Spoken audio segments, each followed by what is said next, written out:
This podcast is a member of the Place to Be Nation family. Visit us at placetobenation.com, the only place to be in your pop culture world. You're listening to the longest running weekly episodic comic book podcast in all Place to Be Nation. Broadcasting from the state-of-the-art L-shaped studios at beautiful and serene Ho-Ho-Loon Plaza in Vancouver, British Columbia. Greg Phillips and Nick Duke are the Hard-Traveling Fanboys.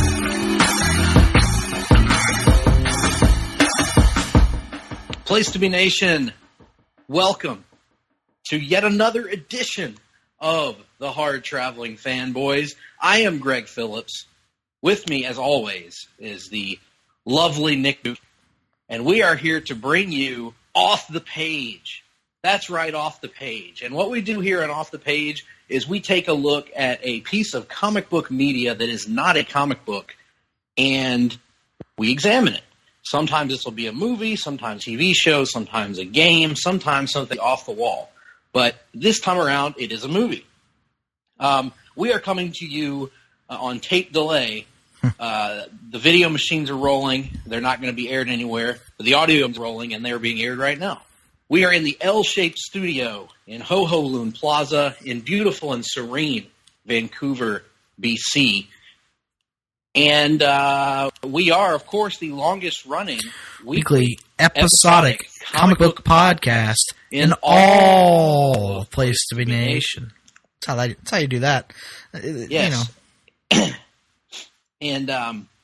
And we are here today to take a look at a movie that, quite frankly, we've been dreading doing for quite some time now, but we decided to soldier on because we've found over the years when it comes to Off the Page, often our most popular episodes have been the ones in which we suffer the most. Mm-hmm.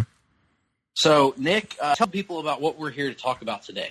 Well, we're not here to talk about a long book hunt concerning The Devil in Cell Block D, which is what we promised you when last we were here.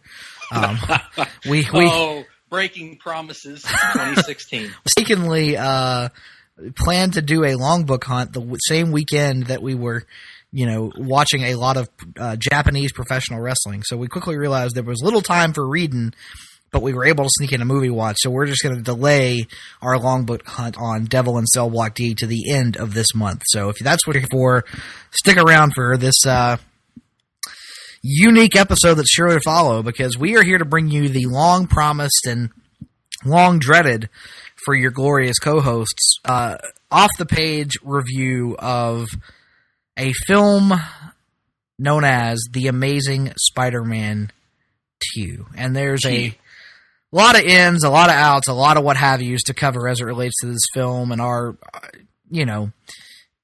we'll get all that, where we were with it coming into it. Greg and I kind of came into that film in the summer of 2014 in different places as it related to the second attempt by Sony at a Spider-Man big screen franchise. We'll get to that. But joining us, because we were not going to suffer alone, he is part of the Sarcastic Four over at the Marvel Age podcast, and he is the host of the Sellers Points podcast, Mr. Russell Sellers. How are you, sir? You mean this isn't the Suicide Squad review? No. This what have I signed up for? This is this is worse than the Suicide Squad review. I was prepared, but if only because Greg. If only because at least Suicide Squad has Margot Robbie. That's true. That's a great. That's always a great point. Not that Emma Stone ain't hot, but Emma Stone also ain't walking around scantily clad throughout the entire movie. So that would have improved this one considerably. It would have. That's true. Yes. Russell, thank you for joining us. Russell, to give a little inside baseball here to the folks at home, because we know that's what they love. Sure. Russell and our friend Garner actually joined us this past weekend for our Japanese wrestling excursion, and we managed to all watch this film together. So it was a shared experience, and I can't say it was a positive experience for anyone. No, it was such a bad experience that I had to pull a move that I rarely pull, a move known only as the David Sunday, in which I had to split my viewing of this film up into 2 different sittings because I just couldn't take it. Yes, it was late at night, and I could feel your frustration building and growing as the film progressed. This is the first time I think it's the first time I've sat down and watched the entire thing since the theater. I have seen like I think I saw about 30 minutes of it a few months ago on TV that made me want to do it as an off the page. But this is the first time I've sat down and watched the whole thing from beginning to end. And man, I had forgotten what I was getting into. And not just in terms of how bad it is at times, because it absolutely is. But as we'll discuss, it would be one thing if it were so bad the entire time that I could have fun with it. But it will be bad, and then it will give me moments that I genuinely like, and then it just winds up pissing me off because of how frustrating it is. It's very Green Lantern in that regard, is the best comparison I can draw. At any point, did you consider just cutting off the electricity? You lied to me. Electricity. For those who don't know, that's actually part of the soundtrack. I believe that is the official theme song, Electro. It is indeed. They took little bits of his dialogue and electronica techno remixed it and looped it behind him during his first fight with Spider-Man. So yeah, that's the kind of movie you're dealing with. You have to really get across that he is indeed filled with electricity by telling you that over and over again. Not only that, but how he gets his powers is certainly a unique take. But then again, yes. How he gets his powers in the comics is also would have been a unique take. So let's get right into this one here. I like to give a little bit of a preamble here before we get to the actual motion picture. Now, full disclosure. Yeah, we should mention, by the way, typically when we do these off-the-page episodes, we will cue the movie up and watch alongside it and provide not necessarily a commentary, but we will use the movie to provide talking points and jog our memories about things we may be forgetting. We are not doing this week because I refuse to do it. So there you go. Good call.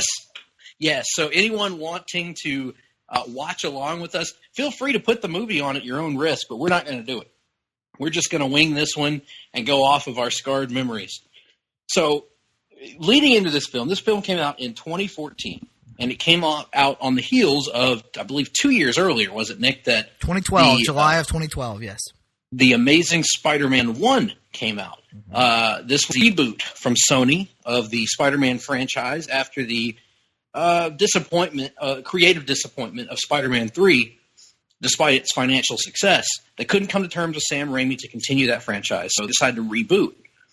Andrew Garfield comes in as Spider-Man. Mark Webb comes in as the director.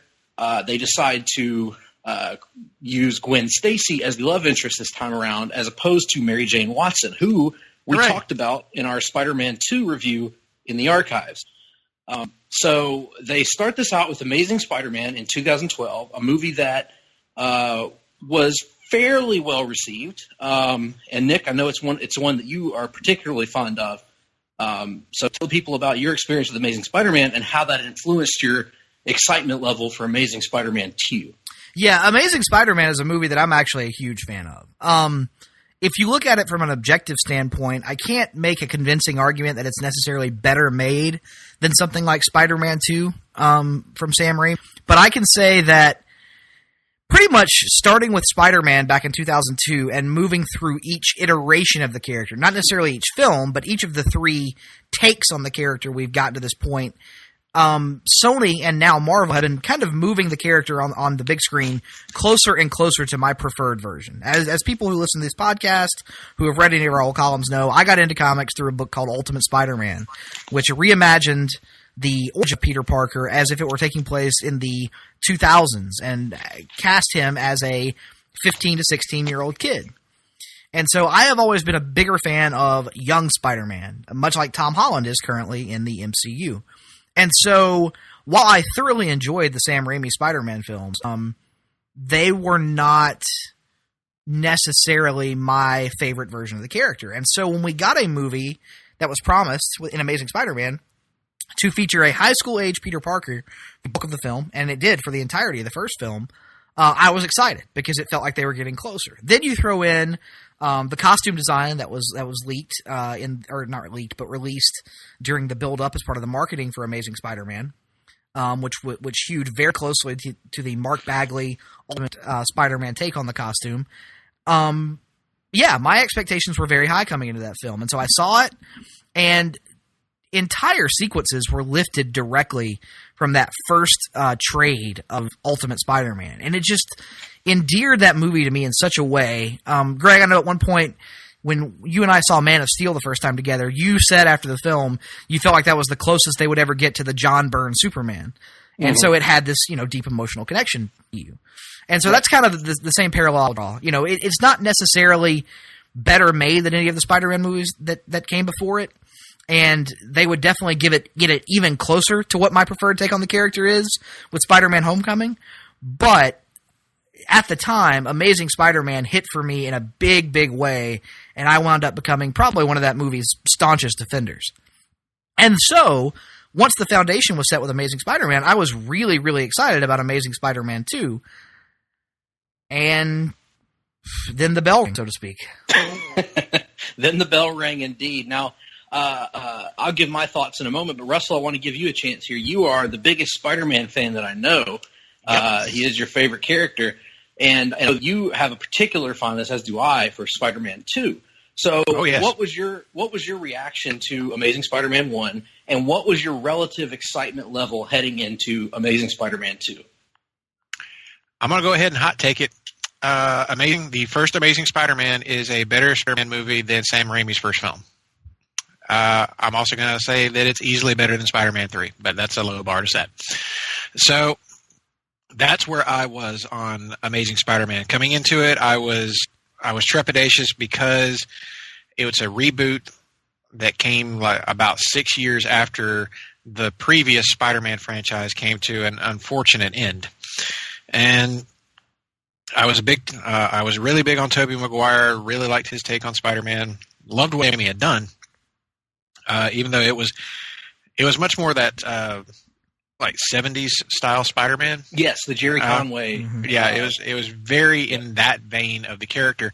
So I was high on it because that was the version of the character that I originally knew.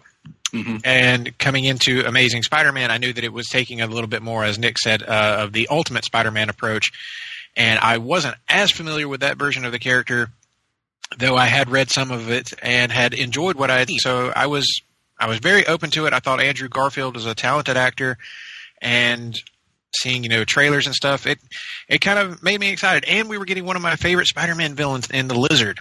And when I saw the film, I was pretty high on it. I don't think I was as high on it as Nick is, because there's still some really odd scenes in that first movie. The one that really just keeps sticking in my craw is Peter has kind of put it all together about Kurt Connors and his lizard connection, and he goes to the lab, or like Kurt Connors' office, and there's this mutated lizard rat hybrid on the floor, and it just turns around and hisses at him. And we act like that's not even a thing later. We act like he didn't see that, like it didn't even register. And that should have been like the most terrifying thing that he's ever seen.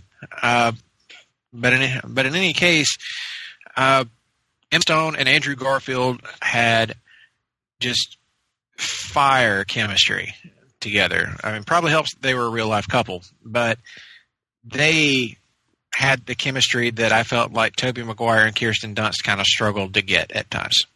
And it flowed so naturally between them that even if some of the action bits in Amazing Spider-Man were a little on the CG, as most Spider-Man movies had been to that point, it didn't really matter because all of the bits in between, all the character beats and everything, super strong. Just absolutely what I wanted out of a new Spider-Man film. And that's why I was pretty hyped for Amazing Spider-Man 2, because I felt like this version of the franchise had set us on such strong footing at the start that we were in a really good place for where a sequel could go. And then, of course, as Nick correctly pointed out, the bell rang and, welp. Yeah. And I think for where I was at heading into it, I was definitely the lowest on Amazing Spider-Man of the three of us. I thought it was okay, and there were things I liked about it. But as very similarly, my preferred take on Spider-Man has always been the older Spider-Man, not old man Spider-Man, but college age and beyond Spider-Man. I was never really as interested in the high school shenanigans and all that stuff. And so the Raimi movies were more of what I looked for. Maybe at times could have had a little bit more humor. And so I was excited about that in Amazing Spider-Man. And I think that was a movie where the intent, I think, was good in many ways, but I didn't think that it quite succeeded in what it was trying to do. But certainly it was a solid movie. And so I was not as pumped heading into Amazing 2 as many people were. I was kind of ho-hum on it. But I thought the previews were pretty good. The trailers were pretty good for it. And I thought that Jamie Foxx's Electro was just an interesting enough choice that it might work. And so, I was going into it with an open mind. I think I saw it on opening weekend, actually. Then, again, the bell rang. So let's get right into this one. Director Mark Webb's follow-up to Amazing Spider-Man. And I'll just give a very brief overview of the plot here, and then get into the critique portion of the review. So basically, this one picks up pretty soon after the end of the first Amazing Spider-Man. We pick up with graduation, actually, of Peter Parker and Gwen Stacy. That's kind of the framing of the beginning portion of the movie. They're a happy couple. She knows he's Spider-Man. He's doing his thing. And then they have relationship drama throughout the movie that we'll talk about, I'm sure. He breaks it off with her because he can't stop seeing the image of her father, Captain Stacy, who he blames himself for the death of from the first movie. So that's something that haunts him to this day. Aunt May is having trouble with the bills, which is an all-the-time Spider-Man issue, no matter when you're reading Spider-Man comics. She's having trouble making ends meet, so he's trying to help her out. Although that's very, very little focused in the movie. And then you simultaneously get the character of Harry Osborn introduced here for the very first time. And he is portrayed by the actor Dane DeHaan. He is one of the new additions to the cast here. And he comes on and is given a backstory that we are told rather than shown of his long-standing friendship with Peter Parker, who he hasn't seen in 8 years. And it's established that he is approximately 18 years old. So basically they haven't seen each other since they were 10, yet he considers Peter and Peter considers him to be their best pal. So that's happens. Norman Osborn, Harry's father, of course, is anyone who remembers our Spider-Man 2 review or any cursory knowledge of Spider-Man at all.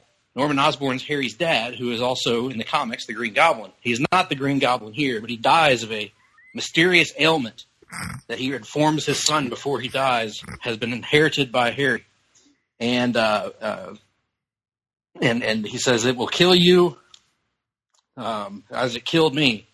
So you've inherited my curse, the Osborn family curse. Not to be confused, wrestling fans, with the Armstrong family curse. It's a totally different thing. So this goes on throughout the film. Harry Osborn... Yes, since it involves death, it would probably be more of a Von Erich family curse, wouldn't it?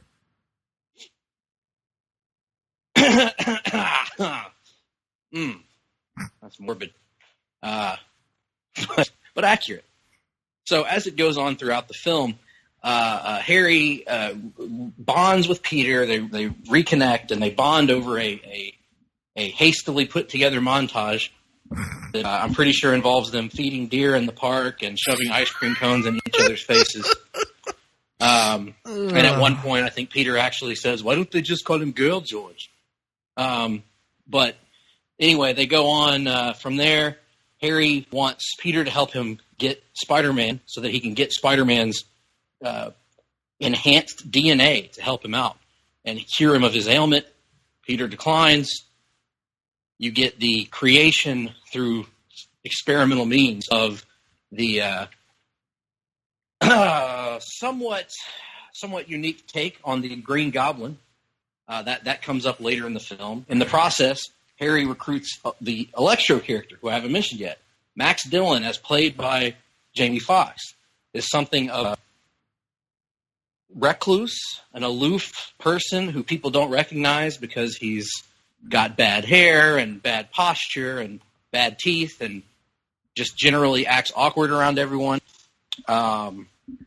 He has a very weird subplot with Spider-Man that I'm not even sure how to make sense out of, so we'll talk about that a little bit later.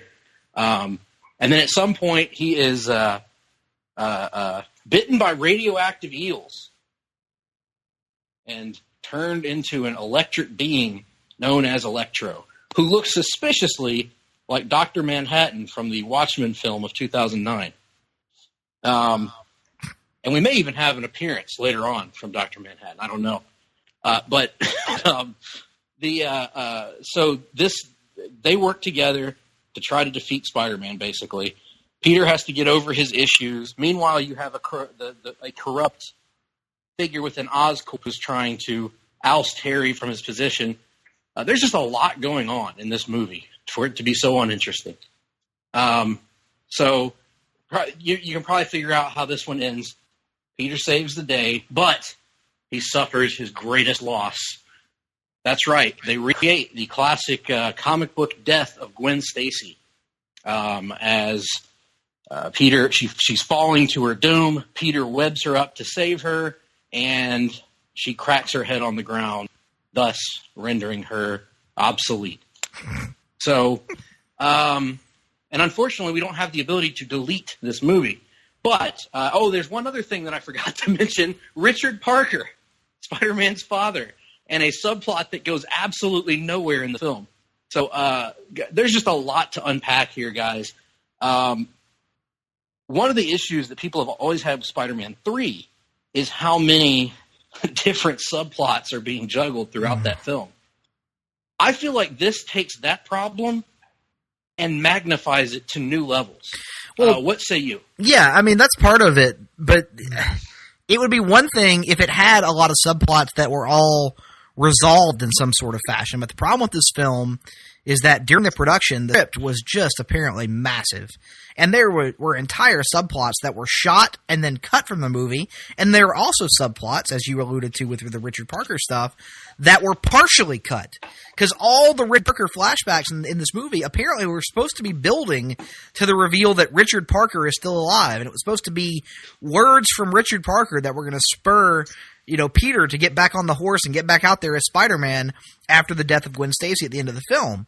But when they cut the resurrected Richard Parker of the film, they didn't cut any of his other supplemental subplot material from the film, and thus you have this giant dangling open plot thread that goes nowhere and serves no purpose other than to give Spider-Man the fucking spider cave, which that's what we all thought is, you know what Spider-Man would be better with? A cave where he has gadgets and computers.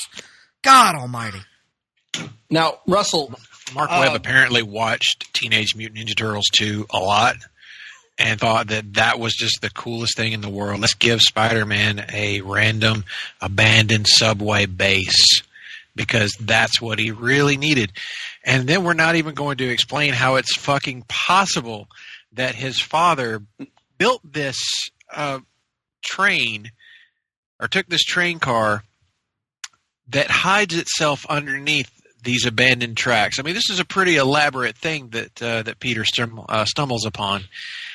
And I'm just like, yes, did nobody notice that this was happening? Yes. Apparently it's the one central tunnel in the town that has been abandoned by everyone and no one has paid any attention to except Richard Parker, who's apparently single-handedly, because remember, he doesn't have any resources, so single-handedly constructed this entire weird underground layer. It's so stupid. And this that whole plot was bad. One of those deleted scenes actually had Richard Parker saying the great responsibility line. Oh, yes, so that was bad. that was the big climactic speech that was originally in the script was Richard Parker showing up at Gwen's fucking infuriating is what it is. If they had on the one hand, it should never have been shot or written in the first place. On the other hand, I can at least understand why they cut it, because if you include that, Does that not completely remove any significance of Uncle Ben? Yes, Like, it actually that's his removes quite lasting effect on Pete. it removes quite a bit of effect on the character. Now, granted, you know, in the first one we don't exactly get those words. We get no, but it's you don't have to get those words. We haven't gotten it in Homecoming either, and I don't think that we're going to, because I don't know that we're ever going to actually see Uncle Ben, and it's fine to move on from that because it's pretty much implied. At this point, it's like it's one of those things in culture, like the Waynes getting killed. Yeah, you don't need to see it. Everybody knows what happens, and I would say that great power and great responsibility is probably the most universally known thing about Spider-Man's character. The same way that truth, justice, and the American way is associated with Superman. Yeah. So, like, you know, you can play around with a hint at it, but just saying it outright, you don't have to, especially if it's coming from a character who, quite honestly, shouldn't even exist. No, that's one of the big things about Peter's character is that his parents have been gone. They're not part of his. They're part of who he is, but they're only so in their absence. Once you bring them back, it cuts away some of the major building blocks of the character. So doing it this way was not well thought out. I understand the shock value of the idea, but that's all it is. It's just an oh my god moment. It's Patrick Duffy being alive in the shower. It's played purely for the shock value of it. But if I can be permitted to rant for one moment, sure, on something that is truly the most atrocious part of this film. Green Goblin 2, Harry Osborn, is what I consider to be the greatest Spider-Man villain of all time. Because of his personal connection to Peter. This is the classic version and the best version of, in my view, the best friend or worst enemy trope. But when it was done with Harry Osborn in the comics, it was built over a long period of time. It was an earned moment. You see this slow turn of Harry succumbing to the very same level of psychosis that his father did. But Harry is a far more conflicted character. Harry is not evil for its own sake at times. Harry feels betrayed by Peter. He feels, that especially once he learns that Peter is Spider-Man, he feels that just hatred for him because of the battles that Peter had with his dad, and of course because he holds Peter responsible for the death of his father. You see that very much in the Raimi trilogy. And by the time Harry in those films turns completely and becomes the second Green Goblin, it's a supremely earned moment featuring a fantastic actor who brought a level of sympathy and yet strong-willed menace to that role. Mm-hmm. Played beautifully by James Franco. Dane DeHaan is not even fit to be called a cardboard cutout version of James Franco. He's not even fit to be put in any film whatsoever. He is one of the most atrocious, least talented pieces of shit that I have ever witnessed on screen. And what he and Mark Webb did to my favorite Spider-Man villain should disqualify them from ever being involved with any superhero film. Not superhero film, any film going forward. How dare you? Fuck you for that. Fuck you for ruining what was at one time considered the greatest Spider-Man villain ever. Nobody's going to want to see it now. Thanks, pal. Thanks, asshole. You completely screwed this character on screen. After he just got completely screwed in Spider-Man 3, just as his story was really great. He got screwed over by a plot that was over-bloated, and then here again, the same thing happens, but oh no. No, it wasn't just the plot. It was the presentation altogether. You turned him into an actual fucking goblin. You injected him and turned him into an actual fucking goblin. What the actual fuck? Nobody could take that seriously. A dentist's worst nightmare. It was atrocious. It looked stupid. It looked like something straight out of Dark Crystal. I'm sorry, but this is just wrong. None of this worked on screen. He had no chemistry whatsoever with Andrew Garfield. He had no chemistry whatsoever with anything on screen. Even the inanimate objects that he's working with seemed bored and uninterested in anything he had to say. And you know what? That's how I felt watching him. He is the absolute dirt fucking worst thing I have ever seen in a Spider-Man movie. You know what? I want to go ahead and say it. Topher Grace's was better than this. Yes. I would rather watch 2.5 hours of Topher Grace's underdeveloped Venom than ever have to see Dane DeHaan in any movie ever again. That is where I'm at on this movie. Fuck it. You actually made Jamie Foxx's mustache-twirling piece of shit Electro look good. So I guess if there was one good thing you contributed to this movie, it was that. Congratulations. Go fuck yourself, and don't you ever get in another movie again. I think Russell just had his Carl moment. It certainly seems that way.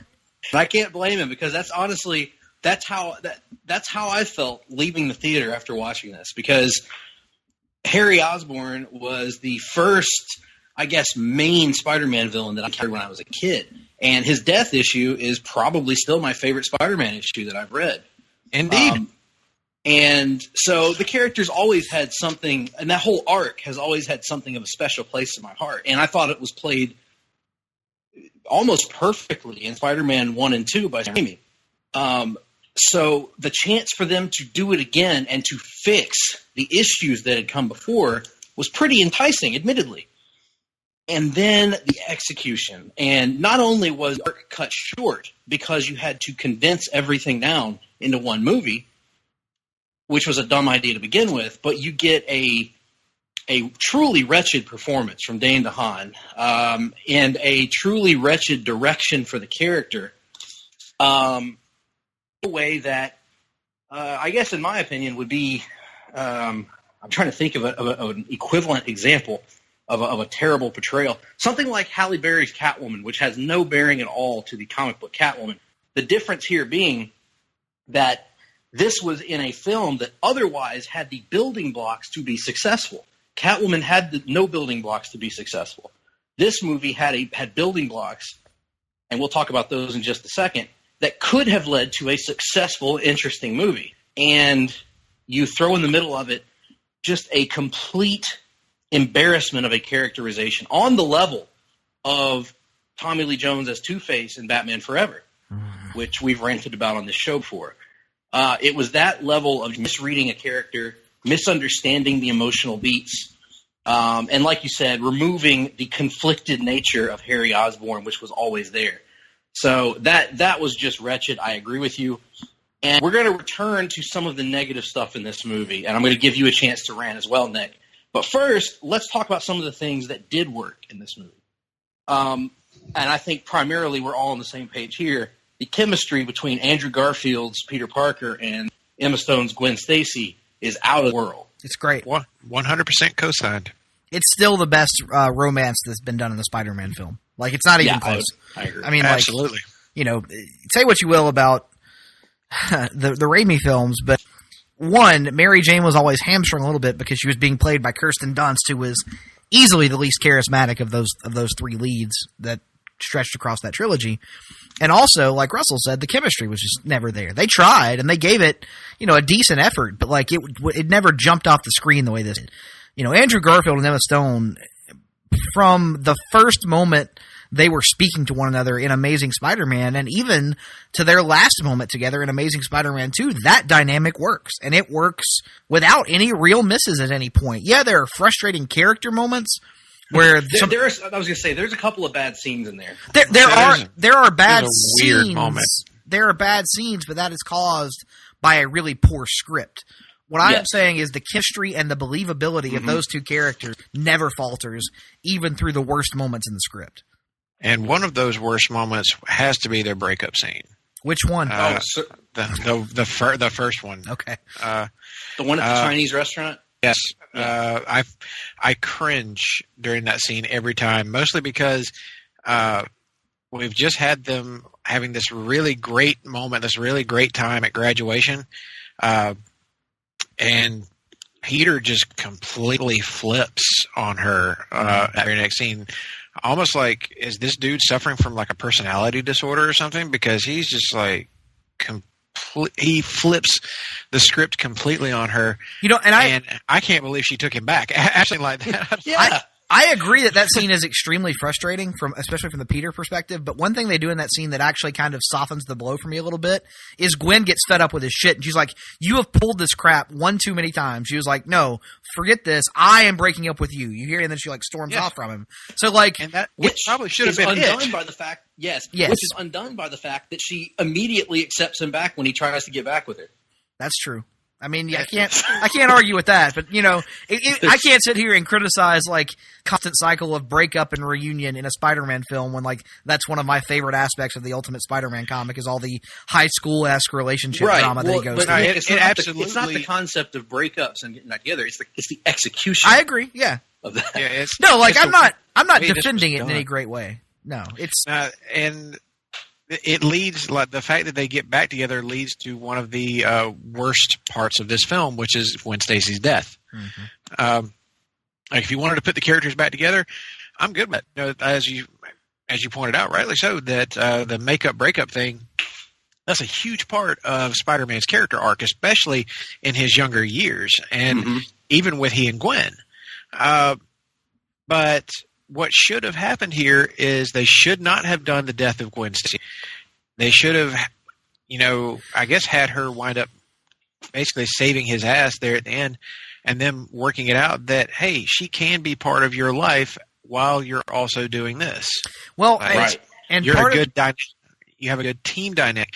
But much like Sony's counterparts over at Warner Brothers, they were in such a hurry to get to the big classic moments that they crammed it all into a small space and thus render it meaningless by the fact that they did not make it an earned moment. It's not earned. It is so incredibly rushed. Like if they had Dane DeHaan, oh God, if they had just had Harry throughout this movie and not show him changing into or having any kind of goblin-esque transformation until like maybe the end credits or like the post credits, maybe this would have worked a little bit better.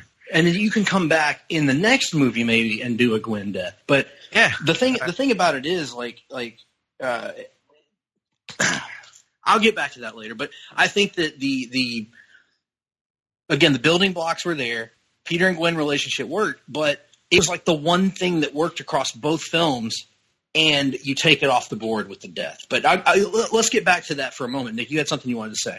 Yeah, one of the reasons that I think they were so tied to that Gwen Stacy death in this film for whatever reason is they were already setting up. That's one aspect we have to talk about. Sony had big plans for how they were going to, handle the Spider-Man franchise going forward. They were setting up, multiple films spinning out of this. And one of the things they had already made up their mind that they wanted to do in Amazing Spider-Man 3 was to transition away from Gwen Stacy and on to Mary Jane Watson. So much so that Mary Jane Watson was actually cast for this film in the form of actress Shailene Woodley, who filmed scenes for the film. And apparently, the film was supposed to feature, I shit you not, a Home Improvement-esque dynamic where she was going to move in next door to Aunt May and she and Peter were going to have extended conversations in the backyard while he was dating Gwen with the fence in between them without ever actually seeing each other's face. And then the film was going to end with him getting back on the Spider-Man horse figuratively by getting back out there after the pep talk from his dad, but also figuratively getting back out into the dating game by going on a motorcycle ride with the Mary Jane Watson who he would just be meeting in person or face-to-face for the first time. Fuck you, Charlie. I mean, all this horse shit. So they were so tied to the Gwen Stacy death, I think because they were in a hurry to get to Mary Jane. And so even though they cut Mary Jane from the movie, they left the Gwen Stacy death in. In service of what I am assuming was to be a Dane DeHaan-led Sinister Six movie? Yes. Which, again, you could do the Sinister Six without doing a Gwen death. Or how about this? Yeah. Do the Sinister Six without doing a Sinister Six standalone movie. Just have the Sinister Six in Amazing Spider-Man 3. But apparently that wasn't the plan. Now, have a Sinister Six that kills off this version of Harry Osborn. I'm good with it. Yes. It could be a Fatal Five. I don't give a shit. Just don't sit through this. Actually, way to turn them babyface for their standalone movie. It would. To have them be the heroes. And actually, that may have happened, considering that one of the rumors and a post-credit scene that was cut featured Norman Osborn's head in a jar in the basement of Oscorp, and implied that he was going to be resurrected as a Futurama-esque head for the Sinister Six movie. Good God. There was nothing in this world, nothing about this movie made me happier to see it kill this franchise than knowing that. Because whenever that was revealed, that was the moment I said, I hope this franchise just died. And Norman Osborn's head in a jar. And so I can only imagine that the ultimate goal... Richard Nixon. Yes. Or perhaps the ultimate goal was a Krang-like situation where he would create a giant muscular body and his head would put in the stomach of that muscular body. I have no way of knowing. Giving Mark Webb's apparent love of all things Ninja Turtles and let's make Spider-Man into that. Sure, why not?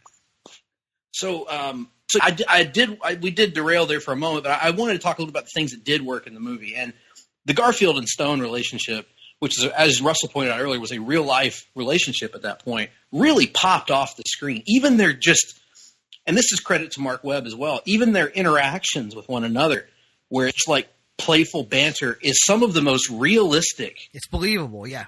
Relationship banter I've ever seen in a superhero movie. Yep. I mean, even good superhero movies don't do that well. We talked about it with the Marvel movies, with Iron Man, even with other movies. Sometimes they don't do the romantic. Iron Man does pretty well, but a lot of the Marvel movies, the DC movies, the Batman movies have never done that romantic, playful banter very well. This one really does.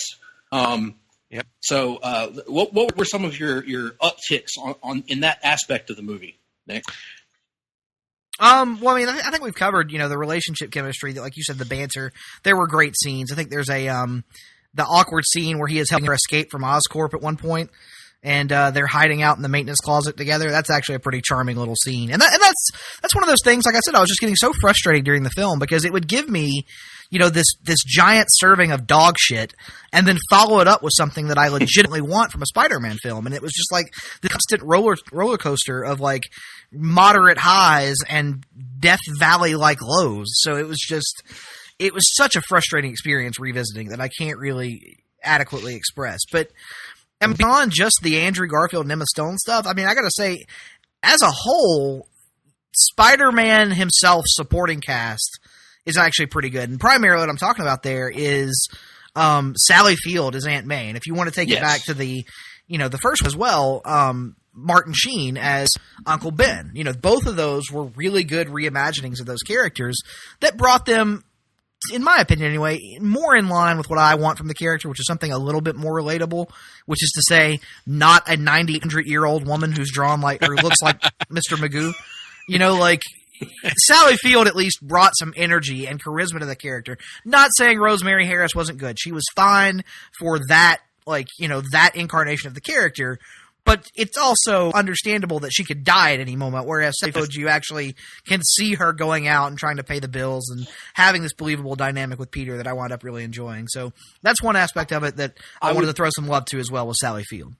Yes, to piggyback on that, I was blown away actually by Sally Field in this movie. I had forgotten how good she was in both of these movies.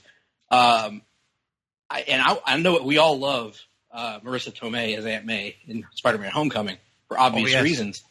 But I would argue that the scene in Peter's bedroom where she is refusing to tell him about his parents is probably my favorite Aunt May scene that has been on screen to this point.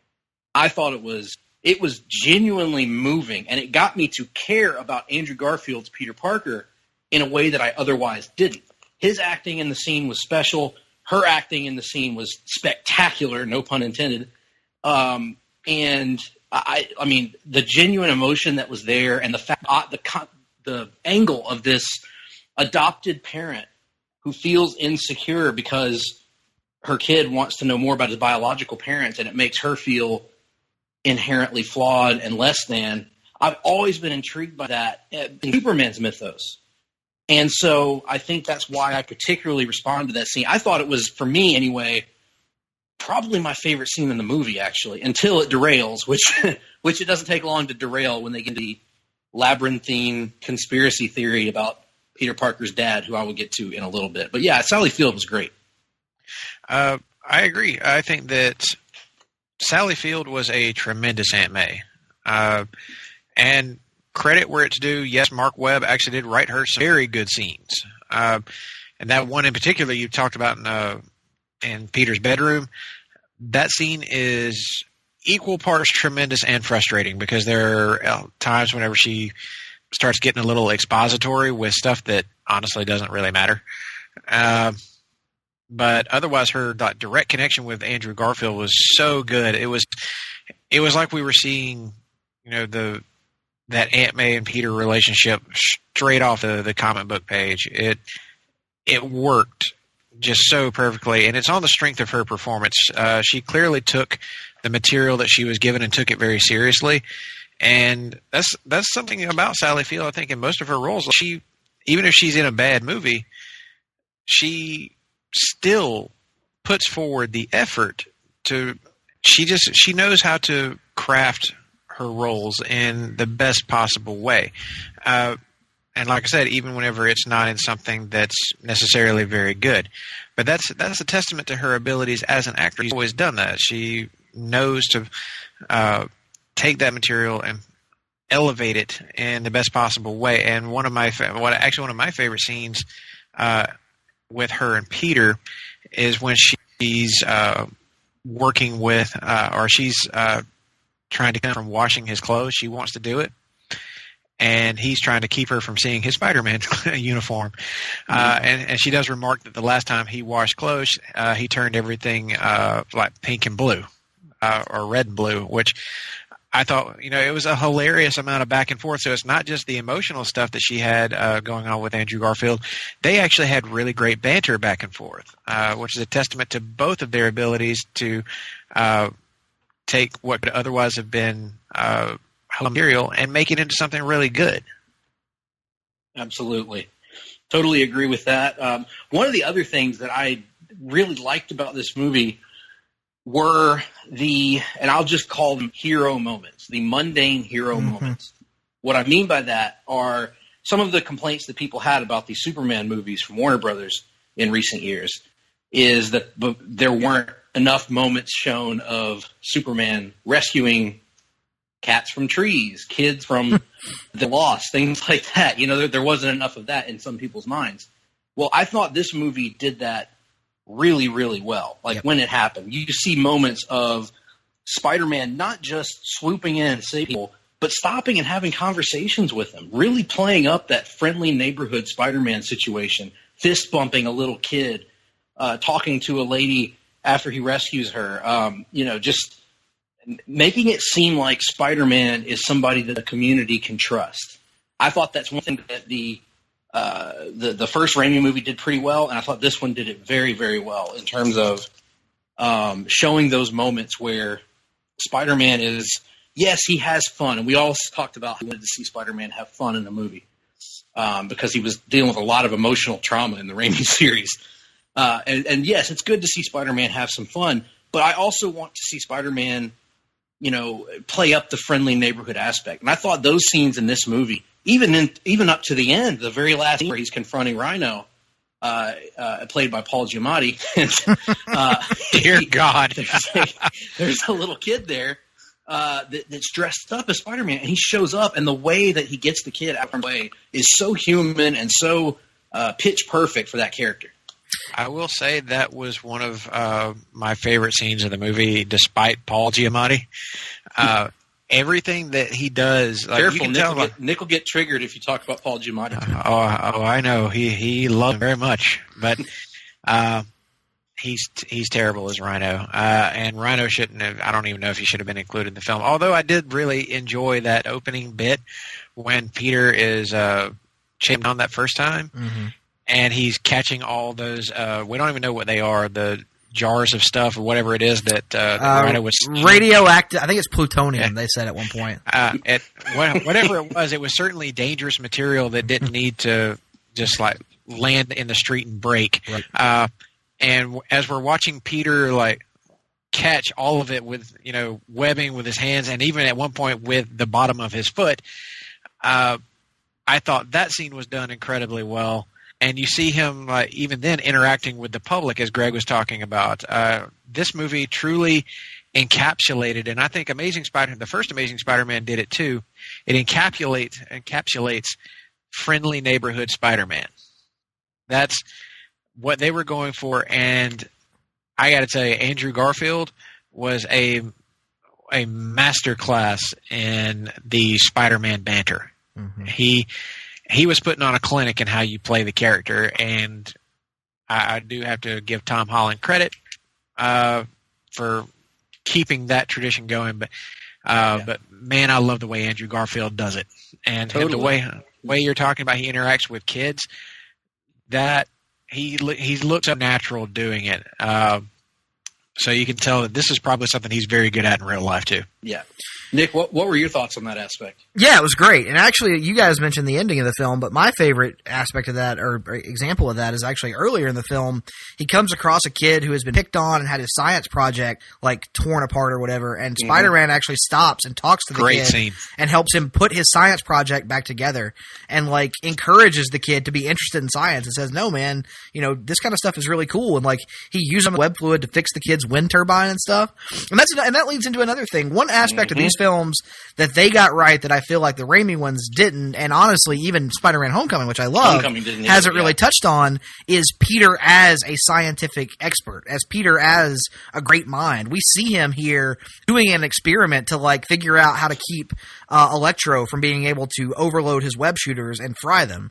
And so, like, that kind of stuff, which we also saw in the first film of him building the web shooters in the first place, that's been a missing element of the Spider-Man franchise on the big screen throughout several incarnations. So, they came, you know, this is revisiting old ground, but Spider-Man 2 kind of hit on that with his relationship with Octavius. It did, but I felt like that was more, supposed to be more in service of having a personal connection to them than it was in service of strengthening Peter's character. It was ancillary to his character rather than being like a true part of it like it was in this movie. Mm-hmm. And I also really liked that scene where he's trying to figure out how to insulate his web shooters.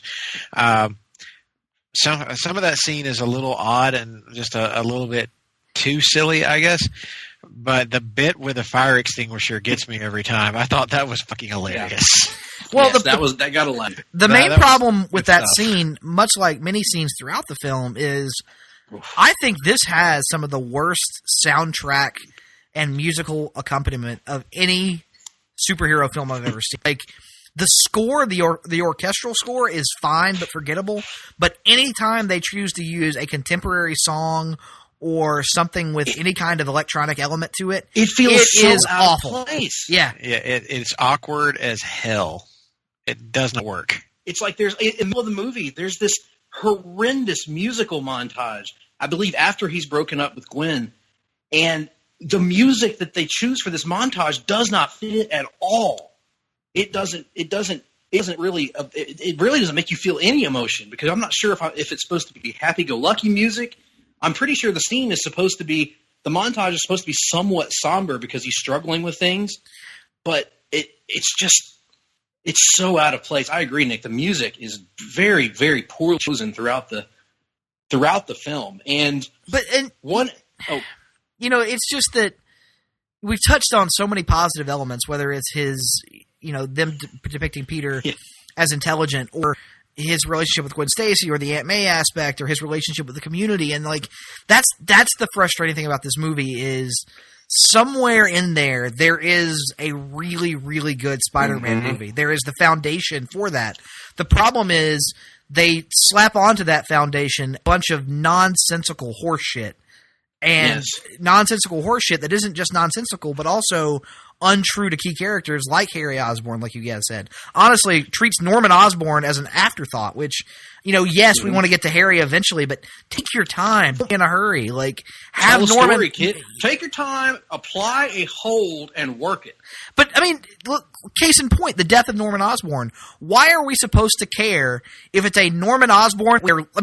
the death of Norman Osborn is literally both Norman Osborn and Harry Osborn's first scene in the franchise, and we're supposed to care. For what reason? Like, it makes no sense. The whole thing is very, very poorly constructed, poorly put together. What was that, Russell? I was just saying that it's hard to care about a lot of things in this movie, but whenever it comes to the human interaction, at least as Peter is concerned, all of his stuff, you can tell that Mark Webb really gets that end of filmmaking. So, and Greg, you pointed this out while we were watching the movie.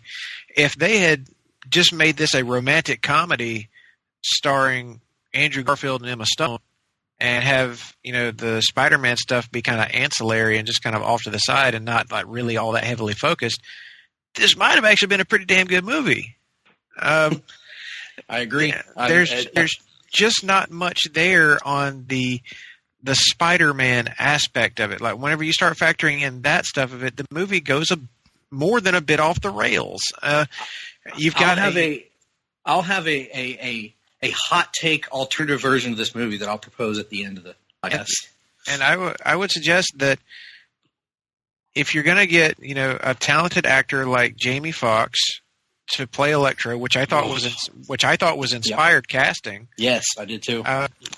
Maybe don't take him from being what you introduce him as, which is this meek, like insecure, introverted, you know, basically almost like I described him as like a human turtle version of the character, to being a like fully upstanding, look like he's jacked to hell and back, a mustache twirling villain in a span of 2 seconds. That does not work, and I don't understand how being bit by electric eel suddenly fixes your teeth either. But there was no transition of that character. They cut the transition out of how he. And I think, Nick, that for you, if I'm correct, that was your Seinfeld GIF moment in the movie, was his transformation into this villain, right? You know, I don't know what to say. I mean, the first time I watched it, I was trying so hard to give the movie every benefit of the doubt that I can't say it Seinfeld gifted me the first time. But yes, not his transformation necessarily, but that first showdown with Spider-Man, when it gets into the god-awful theme they use for music. Electro with Electricity, You Lie to Me, and all this other bullshit in the background. And also, like, the slow motion that is overdone throughout that entire scene, the CGI, which is either really good or god-awfully bad at times, it just bounces. The scene too. Yeah, that's what I'm saying. It just bounces back and forth so inconsistently in terms of characterization, in terms of on-screen look, that everything relating to Electro, which was one of the film's selling points for me coming in, wound up being behind Harry Osborn, anyway, the biggest weight around the film's neck. They had a chance with this version of Electro to make him an interesting, sympathetic villain with a unique quirk about him. And instead, he goes from Spider-Man's my best friend, he saved me, and he has some affinity for him, to hating Spider-Man and wanting to kill him within the span of, God, what would you guys say, 2-3 minutes? If that. It's like yeah. It is maybe the single worst transition of character that's ever been in any comic book movie, and we've seen some bad ones. But this is just a complete waste of a character, a complete waste of an actor. Just as they were hitting on an interesting idea and a take on Max Dillon at the beginning of the movie, and even in his initial appearance as Electro, right after he gets his powers. His initial interaction with Spider-Man started off to be pretty decent. Like, we have something interesting going on here. Spider-Man's trying to talk him down and seemingly having some success. Yep. And naturally, things did need to go off the rails a little bit. It was just the way they did it. Like, something sets him off. I don't remember what it is, but I just know that something flips that switch. He starts, like, attacking people. And I thought, why did you have to do it that way? Why couldn't you have just had him lose control of his powers? It's not like he understands how to operate them yet. He's only had them for like 5 minutes. So right. Him like losing control and not being able to turn it off, you know, even if he's trying to, could have made, as you pointed out, Greg, could have made him a much more like sympathetic villain. It would have endeared him to the audience, and you know, it would have made this whole confrontation a lot more comps, but then He would again, have been a lot more sympathetic than Harry was. yeah, like we would have wanted to see more of him, and I think that Jamie Foxx would have been able to really sink his now fixed and perfect teeth into that kind of. But instead, we got one of the most basic bitch villains that I've ever seen in any film. Yeah, very generic. One more thing I want to get to, and then we'll kind of wrap things up mercifully. Hey, Greg, real quick, let's not forget that first confrontation with Spider-Man leads Electro directly into Ravencroft Institute, where it gives us arguably the worst supporting character in the film, Dr. Kafka, who is doing the worst stereotypical German accent you've ever heard in your life. Scientist. That Yes. seems.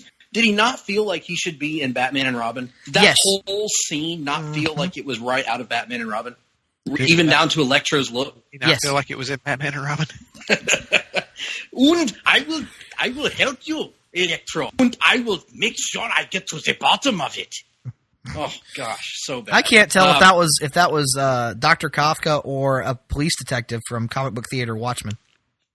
Very similar. They're pretty much the character. Indeed. I thought you were going to go with Dr. Kevin Nash. Oh, that would have been awesome. Never know. So one thing I wanted to mention is we kind of hit on this in the beginning, but I feel the need to rant about one aspect of this movie that triggered me, and that is the entire Richard Parker concept. So the first scene in this movie, we are introduced in the past clearly to Richard and Mary Parker, Peter's parents, and they are on an airplane transporting some kind of material, data or whatever, and I don't know if Mark Webb had just watched the Bourne Ultimatum or Bourne Supremacy or what Bourne movie he had just watched, but I'm fairly certain he had just watched a Bourne movie, maybe the entire trilogy. Because on this airplane, Richard Parker, who is supposed to be the world's greatest chemical scientist, I suppose, he's this brilliant genetic scientist who's discovered this incredible human spider hybrid, suddenly turns into Jason Bourne on an airplane and takes down a hired assassin that was hired to kill him, clearly, beats him up with some slick martial arts moves because he's apparently a world-class martial artist, marksman as well, only for the plane to go down and seemingly destroy everyone on board. But, as we learn later, it didn't really destroy him. So that is annoying in and of itself, because I think that's kind of like the Bond movie where Denise Richards plays the brilliant scientist who's also super hot and also can do martial arts. So it's like, come on, so that sucked. But what it gets me to is the idea that they seem to be going to in this franchise of everything's connected. Nothing can be – he can't just have been bitten by a radioactive spider. It has to have been a radioactive spider that was genetically engineered by his father at the behest of Oscorp. So, again, this just frustrates me to no end, this concept that people have that everything has to be explained. Every single aspect of everything has to have some convoluted tie to everything else. There are no coincidences. There are no shit just happens. It's not Parker luck, as it turns out. It's Parker genetic engineering. His father set everything up and has this secret cave that I guess he hoped one day Peter would discover. I don't know. So it's just the whole thing. Apparently Peter didn't look in the sight of his father's his entire life. So, the whole thing is so frustrating to me, and it's not just with this movie, it's with the concept in general, but I think this movie has one of the most blatant examples of it, because I don't know about you guys' experience, and I haven't read enough of the Ultimate Universe to know how this ties in there, but no version of Spider-Man I've read has ever been compelling because, by God, I have to know more about his parents and how they – and I sure hope he was genetically engineered by someone and not something. It's not compelling. I don't need it. I had plenty in this movie. Believe me, you had plenty going on in this movie without involving some stupid subplot that doesn't even go anywhere except the underground layer. Yeah, to speak real quick on the Ultimate Universe, his parents never really played a huge role in any story other than his father and Eddie Brock's father actually worked together to create the ultimate version of the Venom symbiote. So that's the only real tie there, but it is not a situation where it is implied that his father genetically modified himself to help him to become Spider-Man, which, by the way, is something that Mark Webb wanted apparently to do in Amazing Spider-Man 1 and was intending to ultimately reveal if there had been an Amazing Spider-Man 3. That was where he was all along. Which kills my premise that I've had that this was another example of Sony stepping in and ruining a movie by pushing things in. No, it was going to be bad regardless. So and Peter's parents angle has been played in comics before. Sure. There was that bit where they were revealed to be or set up to make it look like they were spies, and also that they were still alive. So they seemingly come back at one point, although that was revealed later to be a plot by, I want to say that was a plot by Chameleon. Yeah. I remember that. That was one of the stories I read when I was a kid, where they were that was not his parents at all. And they weren't spies, as it turns out. Yeah, his parents were not spies at all. That was pretty much the only angle that was played, that I recall, played with his parents being brought back into the story. Bad was the actor that plays Richard Parker? Awful. Oh, atrocious. Almost not as bad as Dane DeHaan, but he was certainly bad. And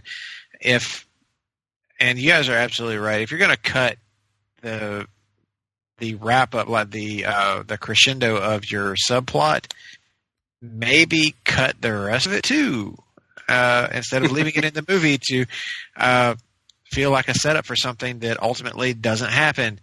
And would ultimately have sucked anyway. So, Peter, I am here to explain giant chunks of your history to the audience. Could have saved us 10, 15 minutes off this movie, just by remembering to cut the rest of it. Yeah. And we could have opened instead of opening with that stupid flashback to the plane sequence. We could have actually opened with that kind of awesome scene of Peter seemingly falling through the sky and going on the rhino chase. Like that could have been your opening sequence, and it would have worked fine. And the biggest problem with that plane sequence, I mean, beyond just Richard Parker, martial arts expert, is how fucking long it is. That is like a 7 to 8 minute long sequence. I mean, it is just unbearably long. You know what it's like? We're not going to turn this into Dark Knight month early, but just the other day we watched The Dark Knight Rises, which has an extended plane sequence at the beginning. I want somebody, if they have the nerve, to compare and contrast the two plane scenes for me. And how much better one is than the other. But yes. But no, and before we, Grant here, ready to move on, there's one more aborted subplot that is worth mentioning, in addition to Richard Parker and in addition to Mary Jane Watson, and that is the fact that Felicia Hardy is in this film. Oh, yeah. Played by Felicity Jones.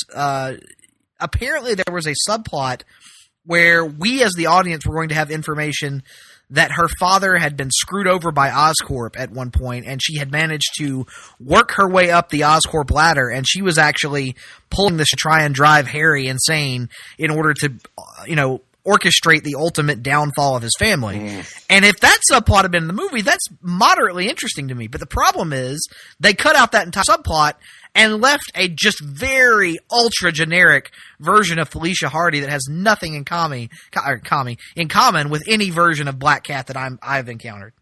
You turned into Mean Gene for just a moment. Yeah.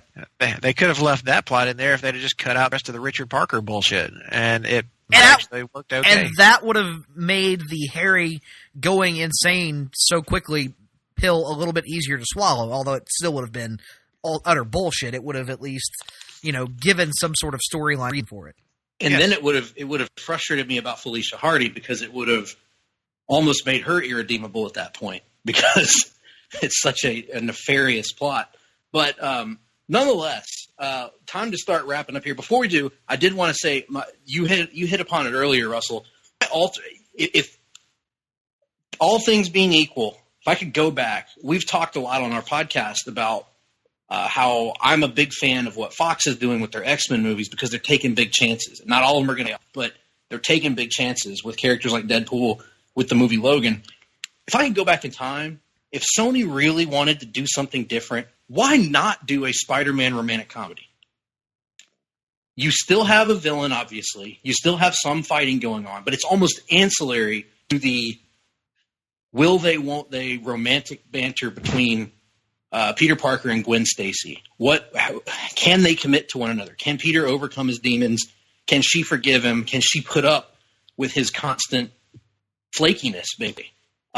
Because the best parts of both these movies are Garfield and Stone. And so, I don't know. It may not work. It probably wouldn't. But this movie didn't work either. So I think in hindsight, it would have been interesting to see them really lean heavy into the rom-com aspect of this and almost leave the superhero stuff in the. You still have him saving kids. You still have him, duking it out with, Rhino or Electro or whoever the villain is. But that's almost a subplot rather than the plot, if that makes sense. Yeah. I would have watched that movie. Absolutely. Well, so everybody give your final thoughts on this one. Oh, before we do, I guess I should mention, this movie ended up making over $700 million at the box office, almost 3 times its budget. But it still underperformed to expectations, apparently, from the studio, because it made $50 million less than its predecessor, The Amazing Spider-Man. So it was clear that interest in the franchise, while you're going to have interest in any Spider-Man movie, it was clear that the interest was dwindling down, and it did end up being the lowest grossing of all the Spider-Man movies. And apparently that's what led Sony in their to eventually negotiate with Marvel Studios and led to the excellent Spider-Man Homecoming. So, Nick, your final thoughts on this one? It's a awful film that has some real nuggets of greatness buried within it, but those nuggets of greatness are not enough to overcome a nonsensical plot, bad characterizations, the worst score / musical accompaniment in superhero history, and Feller plays the guitar. That's right, and it's just all around, guys. It's just a train wreck, and I can't really describe it any other way. But because of those moments that are so good, and because of my expectations coming into this, it ultimately falls on that Green Lantern scale for me, where, don't get me wrong, it's bad, but it hurts me more because of how disappointing it was and less because of how bad it was, if that makes sense. Russell, your final thoughts. If you're contemplating actually watching this movie, ask yourself, would I be willing to dig through the piles and piles of human shit to find just a couple of nuggets of gold? If your answer is yes, then hey, go for it. But my answer is sounding no. Watching this with you guys, while fun, spending time with friends, it's a terrible film, and there's really not here to redeem it. Even with the great chemistry between the two leads, it's just maybe one of the dirt worst superhero movies ever made. Put it right there with Suicide Squad, with Batman Forever and Robin, Elektra, Catwoman. Yeah, it's really scraping the bottom of the barrel here. Frustrating on the same level as Green Lantern, but maybe just a touch worse. I could probably agree with that. So I'm going to just leave it there. Just don't bother with this film. Wipe it from your memory and be thankful that we have a Spider-Man franchise now that seems to be working a bit better. Yeah, and I will say as well, it's not a good movie on any level. There's good stuff in it, but the beauty of the internet is there's probably, knowing fandom, there's probably a YouTube video you can find that has all of the Garfield and Stone on-screen footage rolled in playlist or some individual video. You can probably find all their scenes on YouTube. Just watch those. Don't watch anything else. Maybe if you can find a Sally Field scene or two. But it's not a good movie. I wouldn't say that it's on that level of the Catwoman level of the worst movies I've ever seen related to superheroes, but it's bad. I do think it's worse than Green Lantern. I think it's easily the worst Spider-Man movie. Yes. Can't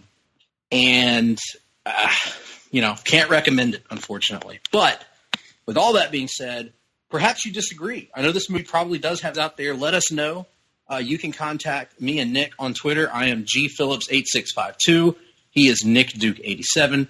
Drop us an email, gregp@placetobenation.com, nickd@placetobenation.com. Of course, you can find all of us on the Place to Be Nation Comics Facebook page. We've had a lot of great activity there recently. Russell, how can folks get in touch with you? Hit me on the Twitter machine at Russell_Sellers. And apparently somebody was trying to find me earlier today who was a fan of our Marvel Age podcast and couldn't until I saw his tweet. So a WWE referee, actually. Yes, a WWE referee. So that was kind of awesome. But in case you're wondering, to help you get a little more specific, it's at RUSSELL_SELLERS. That's how you find me. Excellent. Hit me up there and check out my people. Yeah, I was going to say, where can people find your podcast? Check out Marvel Age Podcast. That is kind of my primary show right now. The podcast is undergoing a bit of a metamorphosis.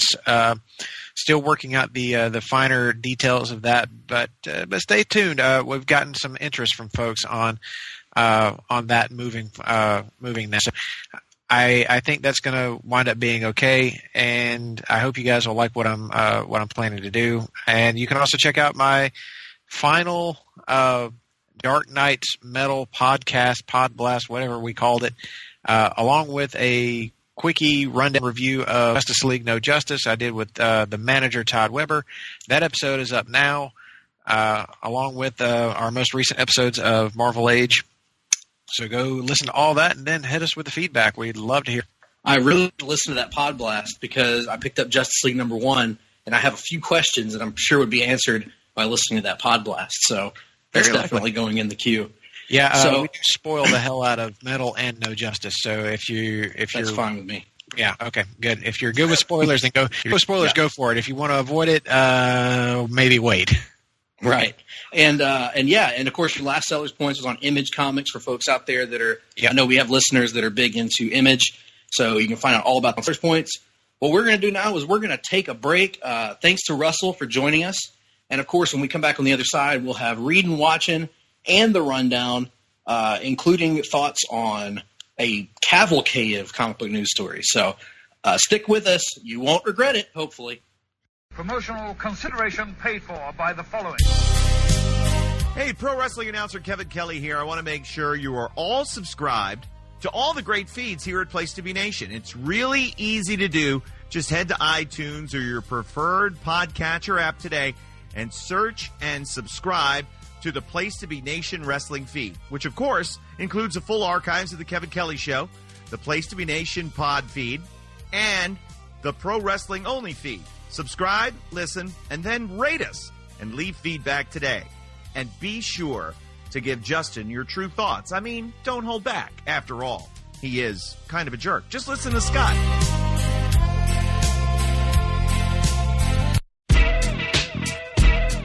Place to Be Nation's JT Rosero and Chad Campbell here. We want to let you know that we have a ton of great podcasts available to you on iTunes, Stitcher, Google Play, and PlaceToBeNation.com. We offer them to you on two great feeds. On the Place to Be Nation wrestling feed, we bring you the Mothership, the Place to Be podcast, along with Main Event, Survey Says, the Monday Night Wars, and our monthly pay-per-view reaction show, as well as Jeff Learns Wrestling.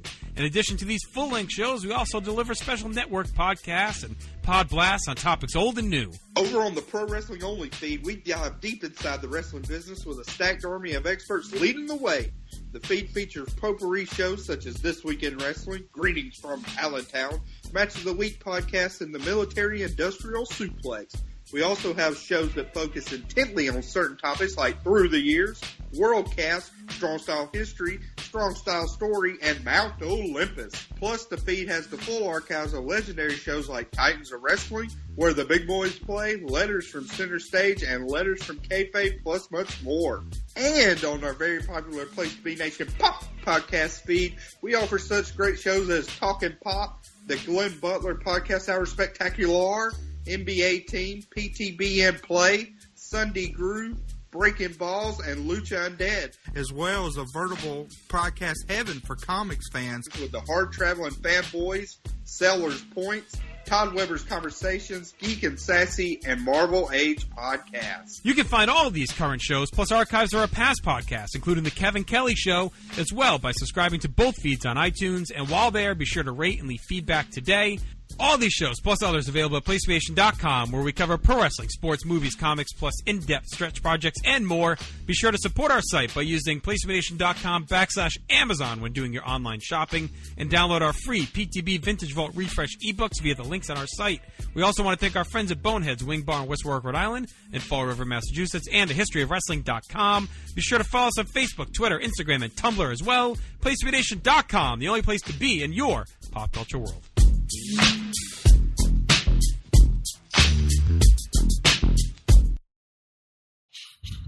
Welcome back to L-Shaped Studio. I am your host, Greg Phillips. With me is your co-host, fellow host, Nick Duke.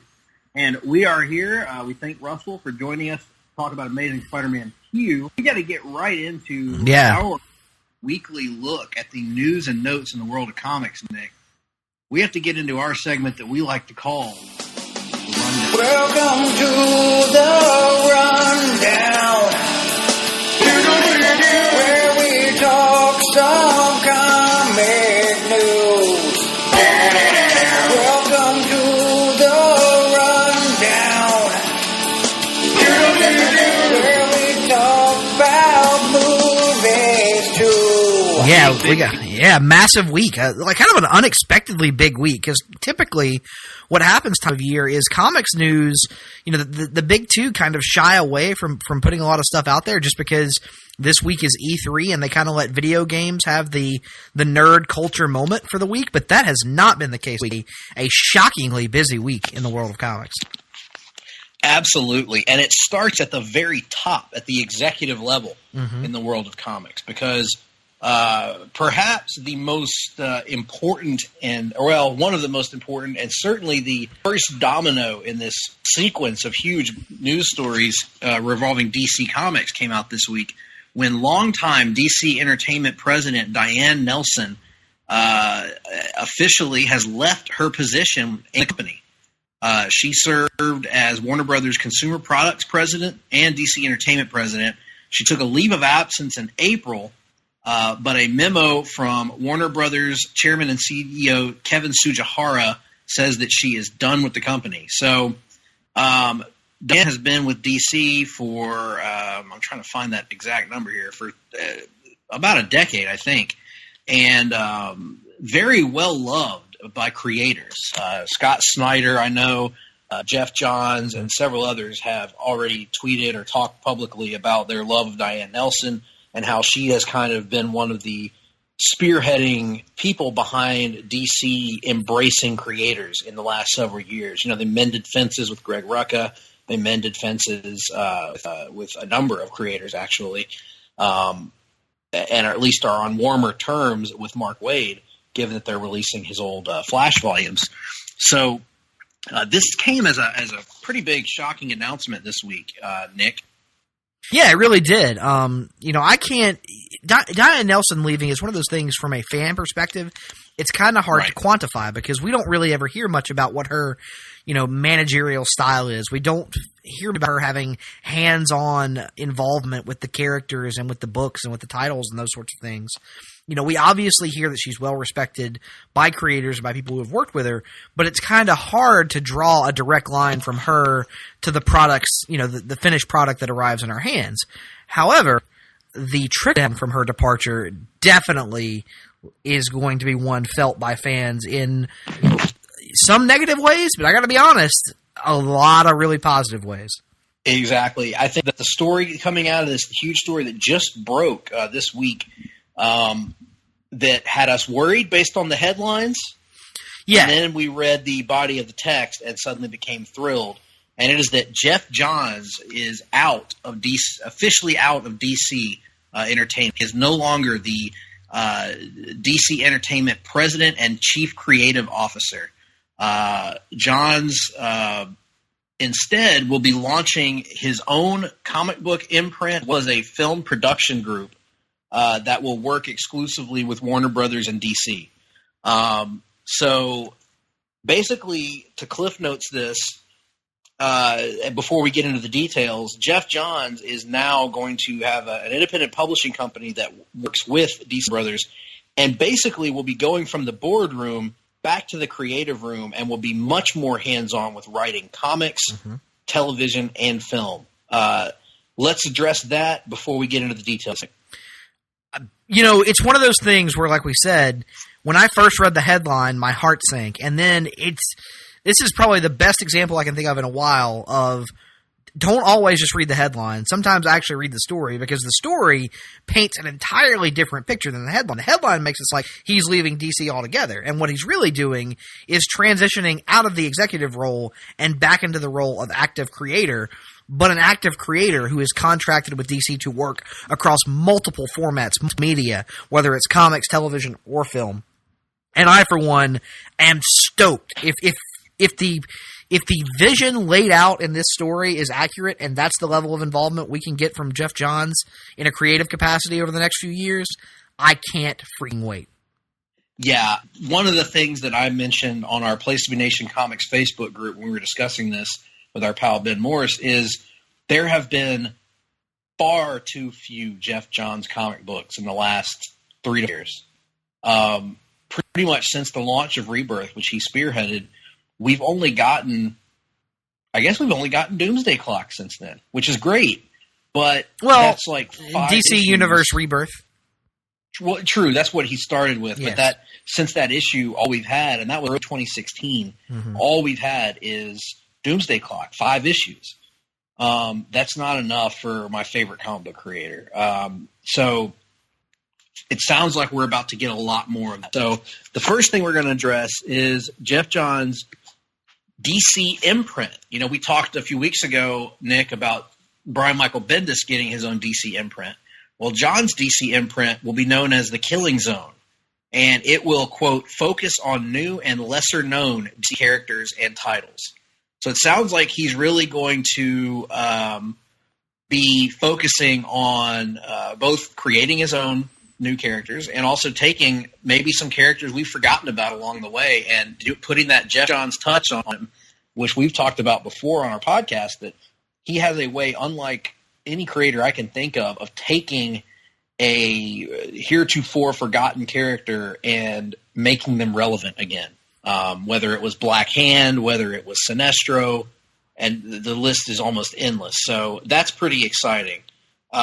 We don't know a lot of details about this one yet, but what are your thoughts on this imprint of his? Oh, obviously I'm stoked. If you had told me, 2 years ago that in 2018 we were going to have entire lines of DC Comics that were dedicated to just Jeff Johns and Brian Michael Bendis, that just would have made my fanboy heart go aflutter. And the fact that that is happening now, I can't. It's not good for my wallet, but it's certainly good for my fandom. Absolutely. And it doesn't stop there because Jeff is also getting back involved with the main DC continuity. In addition to continuing Doomsday Clock, it was announced that he will also be launching 2 new titles. First will be Shazam, which will be picking up a character that he obviously reimagined in his New 52 Justice League run and backups, and sort of redefined for a new era, which we will be reviewing that run actually when the Shazam movie comes out next spring. Next year, so yes. So he's taking over the Shazam character alongside an artist to be named. So we don't know who will be drawing it. It probably won't be Gary Frank, who did the miniseries with him. Gary Frank is tied up in Doomsday Clock and the announced continuation of Batman Earth 1, which is announced on the website for the new Jeff Johns startup. That is going to come out in the fall. And then the other miniseries he's going to be working on is going to be known as The Three Jokers, or actually 3 Jokers. And of course, this is picking up the thread that Johns teased in his classic Justice League number 50 at the end of the New 52, in which Batman has gained the knowledge that there are 3 separate Jokers, apparently, in the DC universe. So this is a story that is going to be worked on by Jeff Johns and his former Justice League partner, Jason Bach, who has been raving on Twitter about how excited he is about this story. So we've waited a long time for three Jokers, Nick, and then also Shazam. Yeah, it doesn't really matter what it is at this point. If it's Jeff Johns writing comics regularly again, it at least ensures that you and I are going to be checking it out. I mean, I can't remember the last time I was ever disappointed by a Jeff Johns comic, an ongoing at least. So, we're here for it, and I'm ready to see it. Absolutely. And his announcements were not limited to comics either, because in addition to the comics that we talked about, Jeff Johns also surprised many people with the announcement that he will both write and produce Warner Brothers' planned Green Lantern Corps movie. And in another story I read elsewhere, DC confirmed that the movie will be based on Johns' classic comic book run. So DC announced that the movie will be based on the 9-year run that Johns had on Green Lantern. Jeff Johns actually on Facebook already published the opening line of his script, which is something he says that he's dreamed of writing his entire life in a movie. Zoom or fade in on a green ring soaring through space. This is ridiculously exciting, Nick. I know for both of us.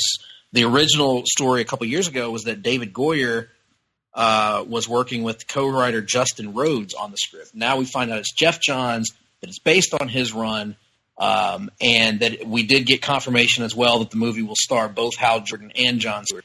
Nick, your thoughts on this announcement? Are you as excited about it as I am? Well, clearly this is thrilling news.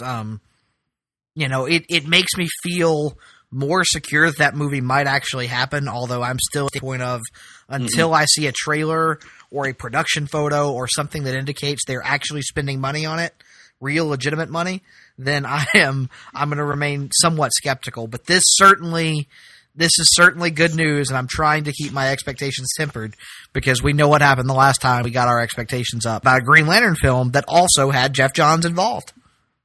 Absolutely. I think the hope and the difference this time is that Johns is the screenwriter, which in the first one there were 5 different screenwriters. It's interesting to follow the development of that script. We touched on that a little bit, I think, in our podcast on it. My only concern becomes how many DC movies in recent years haven't had their initial scripts noted to hell by executives and torn up by subsequent rewrites. So, again, I'm excited, but I'm trying and you have to find the right director with the right vision. The right actors and all that stuff. And again, it has to happen because, if Aquaman fails, if Wonder Woman 2 underperforms, if Shazam bombs, we may not even see this movie. So I hope, but I will say this, removing the cynicism for a moment, this is the most Blue Lantern announcement from DC Films in quite some time. Yes, I agree. I mean, it's hopeful. I'm just wary still. I've been burned one too many times by Warner Brothers. Nevertheless, we remain non-tentatively optimistic moving forward. But on the other end of the spectrum, we have where once there was a void, there must be someone to fill it.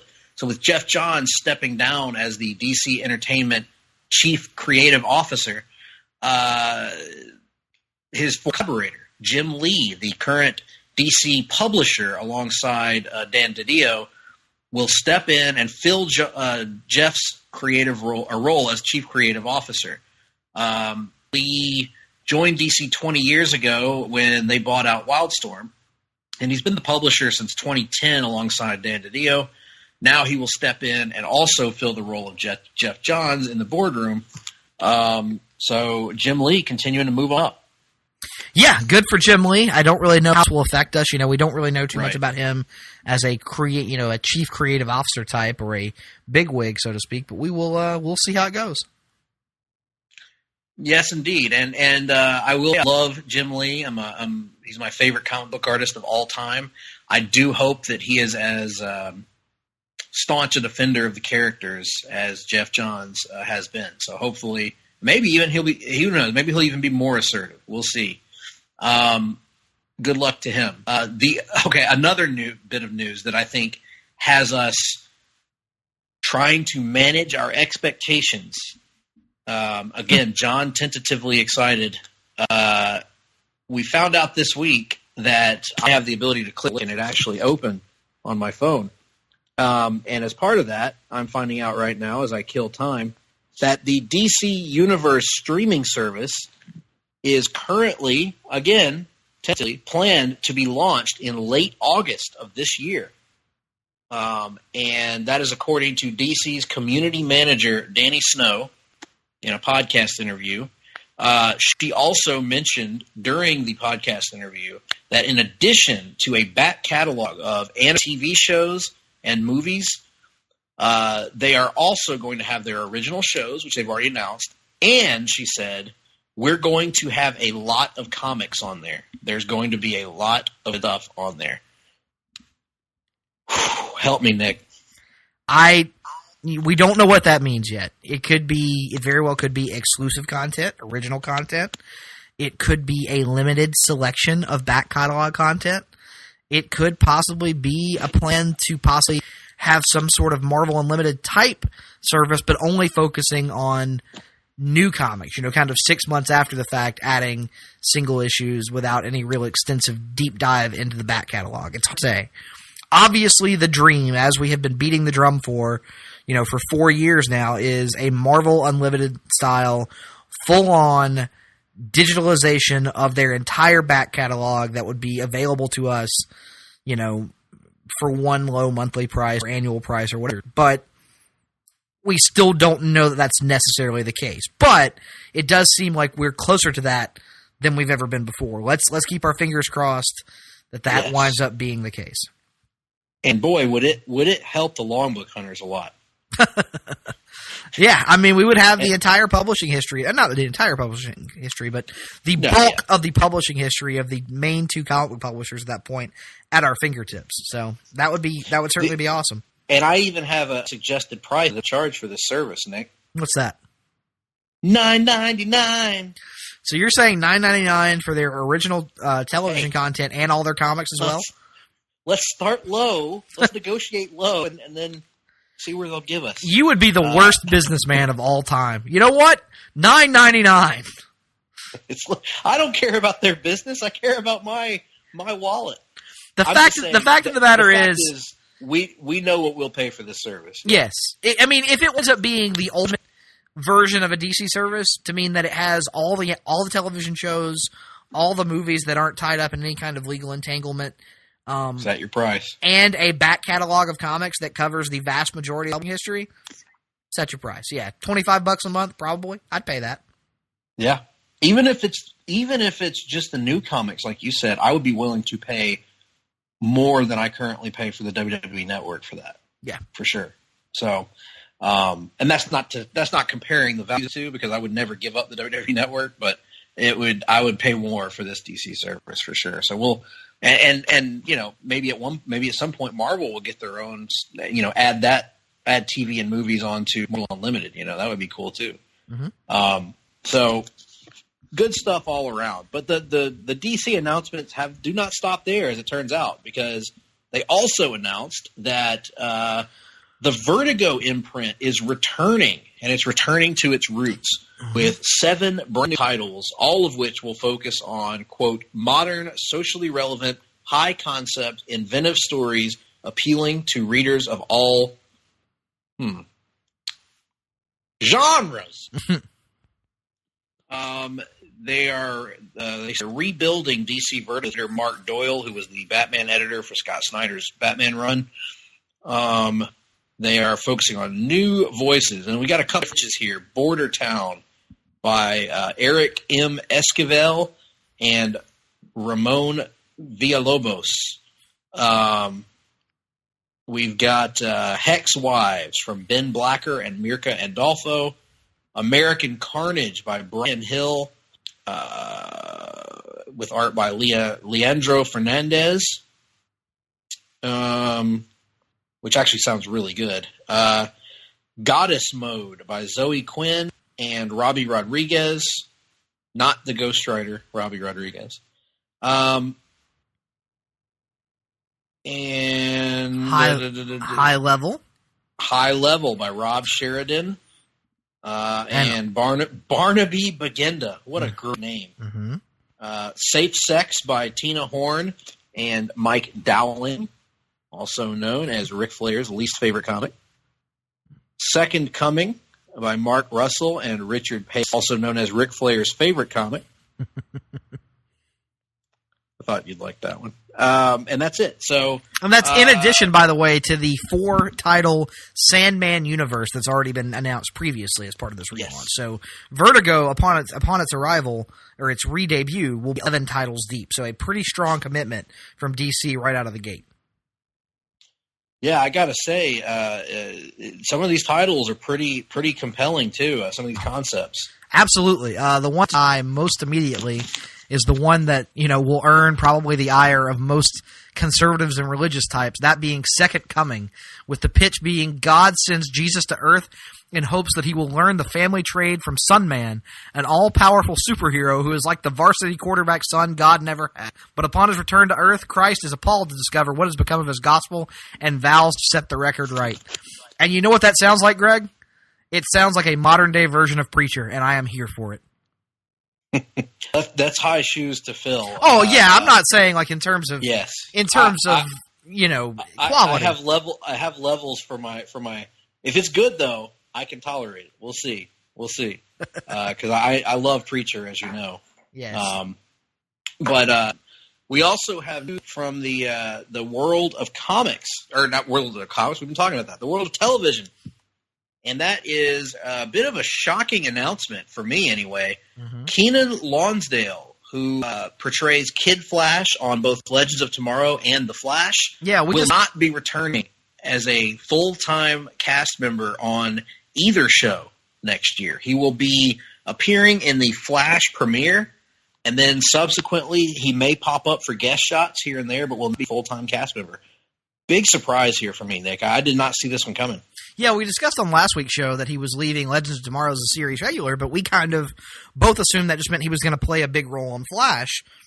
Well, family dynamic on that show seeming to be a big part of the eventual season 5. Is that it? I'm losing track of my Flash seasons at this point. But yeah, that's right. Apparently that's not the case, and he is just moving on entirely. So that's really weird. And if I know he'll probably have some guest shots there, but if this really is the end of Wally as a regular contributor, I gotta say, kind of probably the only character in the Flash mythos to this point they've really just mishandled was Wally West, because outside of that initial arc about him getting powers, the writers never really knew what to do with him after that, and I kind of am left with the CW version of Wally West being something of a disappointment for me.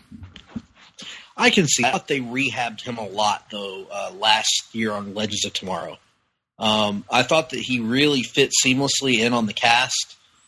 He had good rapport with the cast members, and I thought he was we talked about this, he was a much more natural fit on Legends than he was on The Flash. For some reason, he didn't really have chemistry with any of the leads on The Flash, except for Joe, who, as you mentioned, everybody has chemistry with him. And so I think it's kind of a shame, like to your point, a little missed opportunity that he's leaving. And I get it. He's got personal reasons why he's leaving. But it would be great to see him come back and have another season on Legends for him to really gel and find his own and get some really nice hero moments for Wally, which he's kind of been lacking a little bit. So I agree with you on that. And then we get hit today with the biggest DC-related news, which is that the Time Warner and AT&T merger has been confirmed after the U.S. Department of Justice lost its antitrust lawsuit to prevent the merger.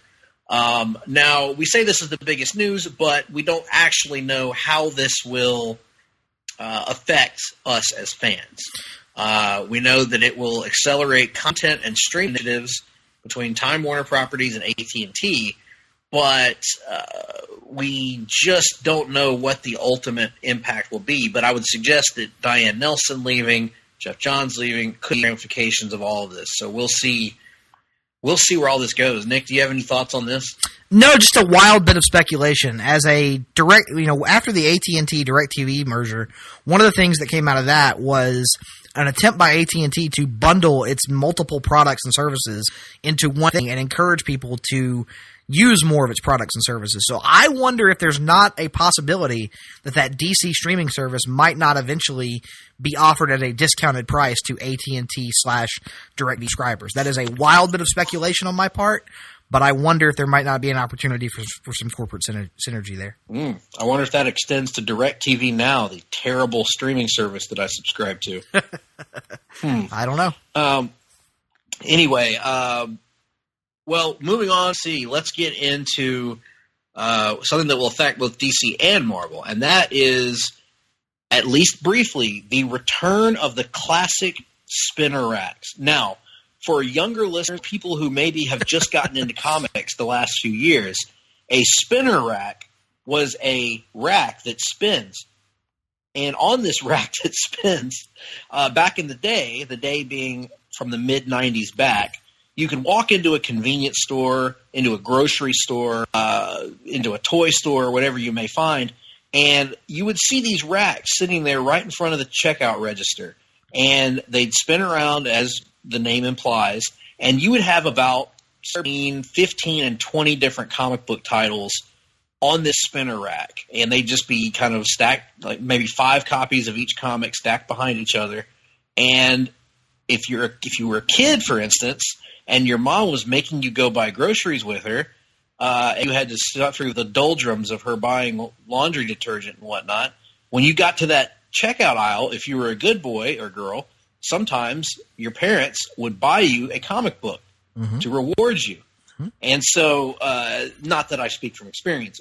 So this is actually how a whole generation of kids got started on comics, was by finding them on these spinner racks. Well, why do I bring that up? GameStop has announced that 40 locations, and I don't know these specific locations, will be reinstituting spinner racks on a test basis to see how it goes. And they will be selling a limited supply of Marvel and DC comics at these spinner racks.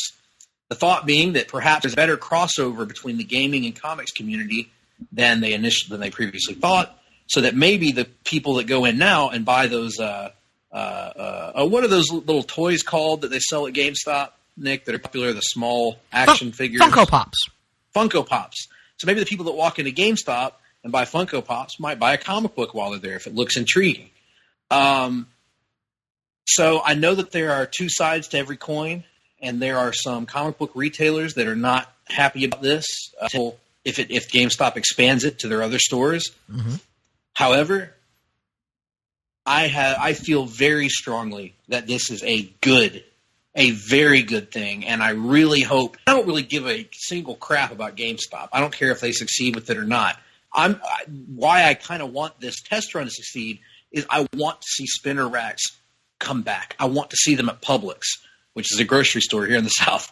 I want to see them they're in the South. We're in Vancouver right now. I want to see them at Walmart. I want to see them. I want to see comic books be accessible again to kids. Kids that maybe their parents aren't predisposed to going to a comic book store. Kids that maybe have never read a comic in their lives, but they've seen movies or they've seen the TV shows. Kids that maybe when they read this limited selection of comics, let's say they buy a Superman comic or a Batman comic, and they read it and they like it, and then they're driving down the street with their parents and they see a comic book shop, they can beg and annoy and nag their parents and essentially force their parents to take them to the comic book shop, which a rising tide lifts all ships. So I know that there are very valid concerns, but for me, I think it's a positive, and I really hope it works. Yeah, I mean, to present the flip side of that, the main reason that I think people are a little bit anxious is because the industry for so long has been entirely dependent upon the direct market. And if this were to take off, it would feel like something like a slap in the face to those direct market shop owners who have kept the industry afloat for so long. So it's something of a double-edged sword. I ultimately fall down on your side of the argument, where I think that anything that can be done to make it more mainstream and more accessible to a larger general audience is ultimately a good thing. Now, here's the argument. Is GameStop really making it available to a larger general audience? Technically, yes, but it's still a niche audience. Your ultimate dream of grocery stores and Walmarts and stores, that's the ultimate pipe dream. Now, will that ever happen? Is there a direct line that can be drawn from GameStop to grocery stores? That's a better question, but this could be potentially the first small step down that road. And regardless, whether it gets to grocery stores or not, video games are more popular than comic books. True. By a wide margin. Oh, yeah, definitely. So you're going to get more. I mean, I went to GameStop here in Troy, Alabama the other day, and in the time that I was there, 6 different kids below the age of 10 came into the store. And it's not, you can be at a comic book shop for an hour and you might see one.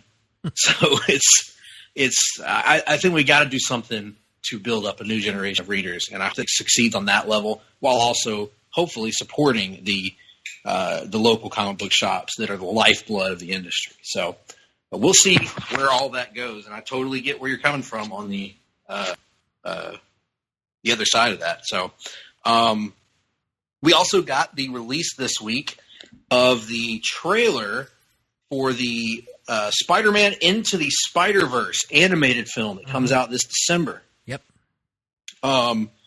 And this is, it says it's the first full trailer. There was a previous teaser trailer that was released. There was. And we were both extremely underwhelmed by that one. This one continues the mission style from that one, introducing Miles Morales, introducing an older version of Peter Parker, and introducing Spider-Gwen as well at the end of it. I gotta say, Nick, I actually was really impressed by this. Yeah, I mean, anytime we discuss anything about this film, we're going to do it with the caveat of we're going to have to just put discussions of the animation style aside. Like, it is one of those things where when the characters aren't moving, I like it has this comic book-like feel, but when they're in motion, it looks very clunky, and there's no way around it.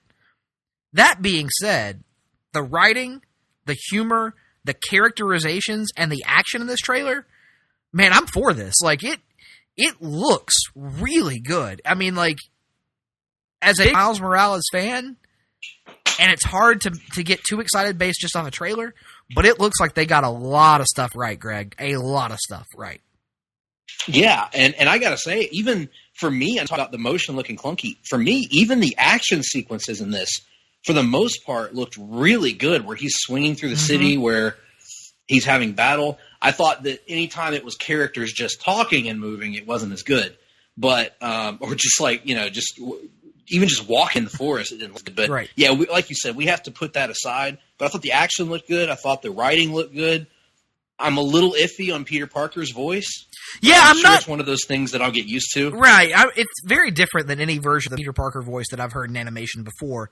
And it's also, honestly, a much older version of the character than I was expecting to see. Or at least he's implied to be much older than we were expecting. 5 o'clock shadow. Right. Which is something you don't really see on Peter Parker that much. Kind of a little bit of a dad bod going on, because he stuffed his face with fast food, has the big cheeks and jowls and stuff. Like, a little bit of a different Peter Parker, but not one that I'm necessarily opposed to. And perhaps, if we're doing full-on Spider-Verse, maybe part of his whole angle is that there's going to be a Spider-Girl or a, God help me, a Spider-Ling involved in this film somehow as well. It could be. We don't know what the status of MJ is in the movie, so we'll have to see where that goes. But yeah, I think it's something I could get used to. The voice, when I first heard it, but I think it's because we're used to hearing a high-pitched, higher-pitched, ultra-energetic Peter Parker. Yeah, Peter Parker, and this is more of a deep-voiced New York Peter Parker. Some of the most New York Peter Parker that we've gotten. Right. So, while we're on the topic of voice actors, did you pick up on who was voicing Spider-Gwen in the movie? No, I did not. Haley Stenfield from True Grit is voicing wow. Spider-Gwen in the film. So, quite a cast they're putting together at this point, and I was already excited about the movie, even despite the bad animation, just because it's an animated film largely directed at kids that I might be able to get something out of, which means it's a movie I don't dread taking my kids to see. So I was looking to that the entire time. So this will definitely be a theatrical watch for me. But now my expectations, my hopes of the film's actual quality are starting to tick up a little bit as well. So, yeah, I thought this was all damn good trailer. Well, speaking of things that are for you, I don't think that it gets much more for you than the announcement from Marvel of As Guardians of the Galaxy. Yes, what a brilliant idea! I never even considered that as a title for a comic. First of all, but does God, that it's not brilliant. does that not sound like a comic we would have come up with for our fantasy draft? It does, and I'm surprised that I came up with it for our fantasy draft beforehand. This sounds awesome. This sounds unbelievable. Written by Cullen Bunn with art by Matteo Lally, this series creates a new team of Asgardian heroes to protect the Marvel Universe from intergalactic threats. I don't know what's happened to the Guardians of the Galaxy, but they are apparently off the table for the moment. And the lineup of this team includes Angela. Yes, that Angela of Spawn fame. Valkyrie. Yes. Thunderstrike. God, for fuck's sake. Throg. Yes. The Thor Frog. Scourge. Yes. Recently seen in Thor Ragnarok. And the Destroyer, whose pilot remains a mystery. Yes, I am for this. Instant pull for me. Like you said, hard to imagine Marvel creating a new concept that is more for me than like these B and C list and supporting characters getting their own wacky intergalactic team up. I am all over this, man. Cannot wait. Wacky? You mean whacky? I do. Whacky. Often whose tool shed they were whacking. Whacky. Is there any universe where we can get a version Beavis and Butthead Do America with JR as that character? JR as the FBI agent who's subordinate to Robert Stack's FBI agent, or JR as as Mr. Anderson. Yeah. Either one works, honestly, but Anderson probably works a little bit better. Yeah. Where are you when we need you, cowboy? Now, Ike, you're fair. You know, I wouldn't mind having you come around, but let's be honest, Ike, you were no Dan Hodge. Now, you may have been president of the free world, but Cowboy Bill Watts booked the Mid-South Wrestling Territory, the hottest territory in the 1980s. Mm-hmm. Yeah, but yes, this is right up my alley, and I'm sure I will have words to say about it down the road. Absolutely. Well, that brings us to an end of the rundown, and that can only mean that it's time. It's time. It's Vader time. It's time for reading and watching. Reading and watching. What have you been reading and watching? Both of us have read a little bit this week. I know you've got a lot of Marvel Age reading that you're doing. And me, I've got a lot of taking a long time to read a single issue of a comic book reading. So what you been reading, Nick? Yeah, I actually read a few additions to Marvel Age just because I had some time at home last week. But real quick, the 4 titles I read. Batman 47, which wraps up The Gift, which was a Booster Gold Batman crossover that was, taking place before the impending Batman Catwoman double. Pretty good wrap up to this little time travel alternate reality type story that certainly puts Booster Gold through the ringer and makes you feel for that guy in a way you probably haven't in a while. So enjoyed that one. Detective Comics 980 and 981 wrap up the Batman Eternal storyline, and with it wraps up the tenure of James Tynion IV on the title.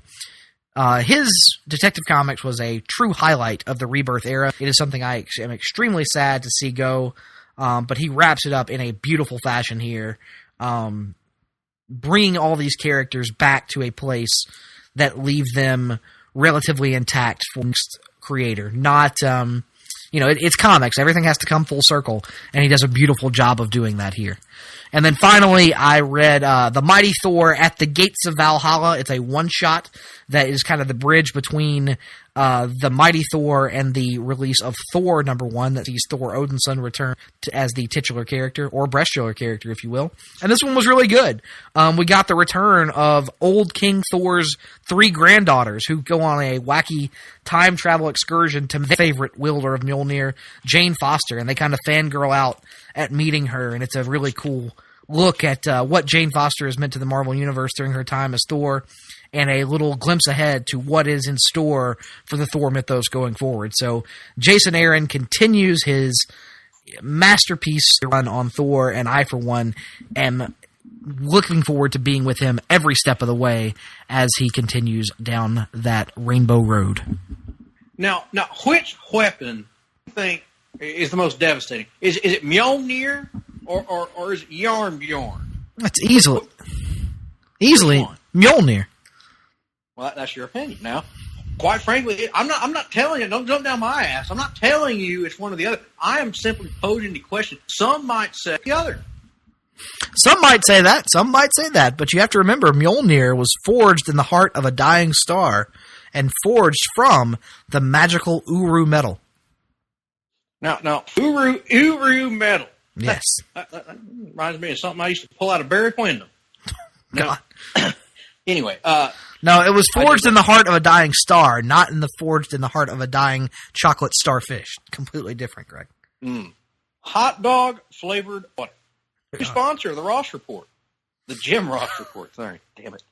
Anyway, all that aside, I read something as well, believe it or not. Yes. I read Justice League #1. By which I haven't even read yet.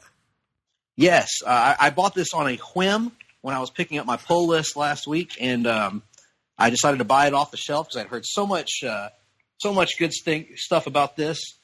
And it is by Scott Snyder, and Jim Chung is on pencils for this, along with Mark Morales on inks, which I think is Rags Morales, but I'm not 100% sure. Mm-hmm. This was a really good read. I maybe am not quite as high on it as a lot of people are, in terms of I don't think that it's necessarily an all-time great issue or anything, but it's really, really good. And it's the best Justice League issue I've read since Jeff Johns left in 2015, 2016 at this point. Mm-hmm. So really good start to a new era of Justice League. I really love how Scott Snyder sets up the team here in more of a Justice League Unlimited fashion, where there appears to be a rotating crew of there's the main members, and then you've got your reserves and things of that nature. I love the setup for the new Legion of Doom here, even if I'm a little confused about why Sinestro is wearing his old uniform from pre-Rebirth at this point. Mm-hmm. But nonetheless, I'm digging this, man. I think if you're anybody that's a fan of the old Justice League animated series needs to pick up this issue, because it really sets things up in a compelling manner. There's a pretty shocking moment in the issue that stunned me, involving a longtime villain. There's just some really cool stuff that happens along the way. The Legion of Doom looks cool. The Justice League setup is awesome. It looks like Scott Snyder has a great handle on these characters' voices for the most part. And there's a really funny running gag involving the other characters doing their best Batman voice that actually made me laugh out loud at one point. So definitely check out Justice League #1. I look forward to hearing your thoughts on it, Nick. Yeah, I'm looking forward to getting to read it. It's definitely on my list, but I'm actually going to make the attempt to finish Metal and Node before I get to it, so might be a little while from me. Yeah, understood. So with that out of the way, let's move over to watching. Mm-hmm. And we've got 2 shows to talk about. Oh, yeah, I forgot about that, yeah. So let's start it out with our usual CW. Mm-hmm. The only show still going on the CW is Supergirl. Yeah. However, I've also finished off Black Lightning, so we'll talk about that in a moment as well. Supergirl last week had an episode that they've had a run of good episodes of Supergirl, really since they came back from their break. And then they had this episode, which had elements that were good. I thought the stuff, half good. The stuff that was on Argo City was good. Very good. I enjoy that. I found it actually really intriguing to see the Kryptonian society and how it is today, and how Kara was trying to reintegrate and things were working. Well, that was really good. Everything on Earth was just awful. Awful. To the point that I think for me it was the worst episode of the entire season. Even with the good stuff there. I don't know about that. I mean, because the good stuff that was there was good, but the good stuff that was there was not as good as the bad stuff was bad. Yeah. Because I thought the writing on this felt like one of our, actually, I was going to bring this up. One of our listeners on Twitter, if I can pull it up here, one of our listeners on Twitter, Reg Stimpson, at Reg Stimpson, I think is his handle. At Reg Stimpson, says that this episode reminded him of a very special episode of Supergirl. And I think that's a great way of putting it, because it attempts to address the issue of gun violence in perhaps the most ham-fisted way I've ever seen on television. Yes, it was so poorly written. It looked like it felt like they wrote this episode in the immediate aftermath of one of these tragic shootings, and the message that they're trying to get across is good, but the manner in which they go about it is so bad that it takes you out of the episode. Specifically, and I know that I bag on the god-awful James Olsen a lot, but it's hard not to when you have scenes like his and Lena's scene in his office at Catco. Like, that scene where it's like, oh, don't tell me you're a gun supporter, and she goes, and she's like basically saying to the audience, well, just because we have different viewpoints doesn't mean we can't get along and respect one another's opinions or something stupid like that. Like, just obvious, unsubtle dialogue that the show has committed to the screen in quite some time. It was just atrocious. To me, it got worse when they confronted the gun manufacturer and I'm there, and that scene was to me even worse. And then they come back and Jean's speech to his people and how they react to it. The whole thing lacked any subtlety at all. And, I felt bad for the actors because they were put into a no-win situation by a lame script. And I thought they did what they could with what they had. But nonetheless, the stuff on Argo City was really good. I am eager to see where that all goes. And was there any development with Jean and his dad in this one? They revealed that his dad has finally come to peace with the fact that he is dying and is wanting to basically John to help him go through his final days. Some sort of march where they preserve his memories in John, actually, but that will, with it, bring an end to his life. So I'm assuming that'll be one of the things that happens in the season finale is the death of Carl Lumbly as John's father. Yeah, we got to emotionally prepare for that. He's been amazing all season. So with that being said, let's move on to Black Lightning, because I finally watched the season finale of Black Lightning, finished off the entire series to this point, and thought it was excellent. Well, actually, I thought it was really good. The whole series was really good, and there were a couple of hiccups here and there. I talked about the guy playing Gamby, not the best actor in the world. But even he had really good moments the last few episodes, and they kind of made me care about his character a little bit more towards the end. And the lead performance, Tress Williams, is that his name? Cress Williams, yeah. His lead performance as Black was exceptional, especially in this last episode. My favorite part of the finale was all of the stuff with him and his dad in flashbacks, both young Black Lightning, and then particularly the scene when he, as an adult, visits with his dad as he's dying, essentially. It's just incredibly emotional stuff. I loved seeing the return of Tobias Hoyle. I also enjoyed the reveal of Lala as the tattooed man, who is a nice nod to the DC Comics world. He's a villain that has popped up in some prominent stories over the years as a foe and a foe of Black Lightning and others. So that was really cool and something that I should have seen coming but didn't. So Tobias Hoyle was great. Not the government operative or whatever, the rogue government operative, not the best character in the world, but overall, he was hateable, sure, and he came to a fitting, without spoiling anything, he comes to a fitting end. Just in general, I think the family dynamic was awesome to see. A show that really came out of the gates and surprised the hell out of a lot of people. And I thought it came to a pretty good conclusion. What'd you think? Yeah, I did as well. I wasn't as high on the rogue FBI agent, I think, as you were. I think the actor was honestly kind of bad and the character was a little thinly written. But hard to complain too much when the rest of what the show gave us was, generally speaking, of such a high quality.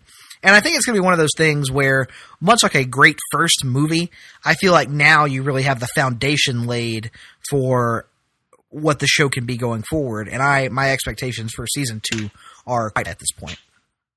Yes, and they did a really great job, I thought, of setting the stage for what appears to be the conflict of season 2, which is going to be Tobias Whale is now the man questioned in the city. And so how are things going to go from there? So I agree, really good.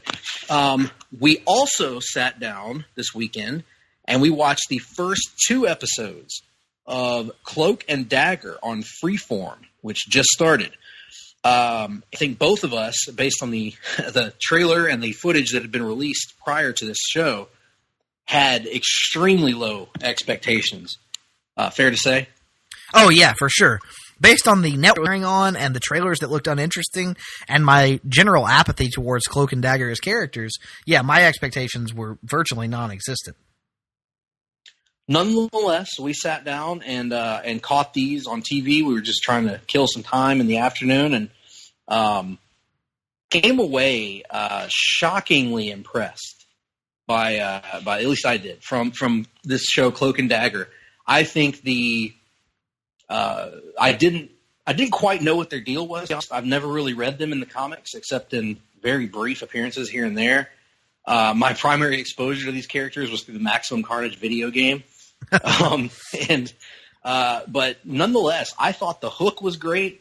I thought the way their powers work was interesting, kind of Hancockian, and the way they activate, and yet it didn't go that route, which I thought it might. So I was really impressed. Good acting from both of the leads, good acting from all the supporting characters, honestly.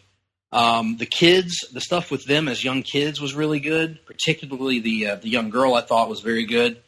I got to say, both these episodes, and I was thinking, well, maybe it'll drop off after the first one, but no, the second episode, if anything, was better first. So, or at least as good as the first. So I don't know, Nick, what did you think about this one? Yeah, I enjoyed it as, a great deal as well. I was not in the room the entire time the way you were. I was busy doing some other things, but what I saw of the episodes, I was generally impressed by. I think both lead actors did a really good job. The story they're building, it's a little slow at this point, but that's fine. Slow burn is fine, as long as you're not artificially extending the story, which it doesn't feel like they are to this point. So I don't know that I'm necessarily going to go seek out more of it just because of how packed my to watch list already is. But I will say, if you were on the fence about this one, you might want to give it a shot. It impressed me over its first 2 episodes. Absolutely. Totally agreed. I feel like my queue of comic book shows is never ending because now I need to catch up on Legion. I need to catch up on Krypton, or Krypton, if you will. I need to catch up on Luke Cage, Defenders, Jessica Jones, Punisher, etc. I need to catch up on The Gifted, which I haven't watched. It just feels like it's never going to end. But I shall endeavor to catch up on this one as well and keep hopefully in my queue. But not to be finished yet, I also have watched some more things comic book related. I sat down on Hulu, which recently uploaded a bunch of DC animated movies, and I watched 2 that I missed from the last couple of years. I watched Justice League versus Teen Titans, and then I watched Teen Titans: The Judas Contract.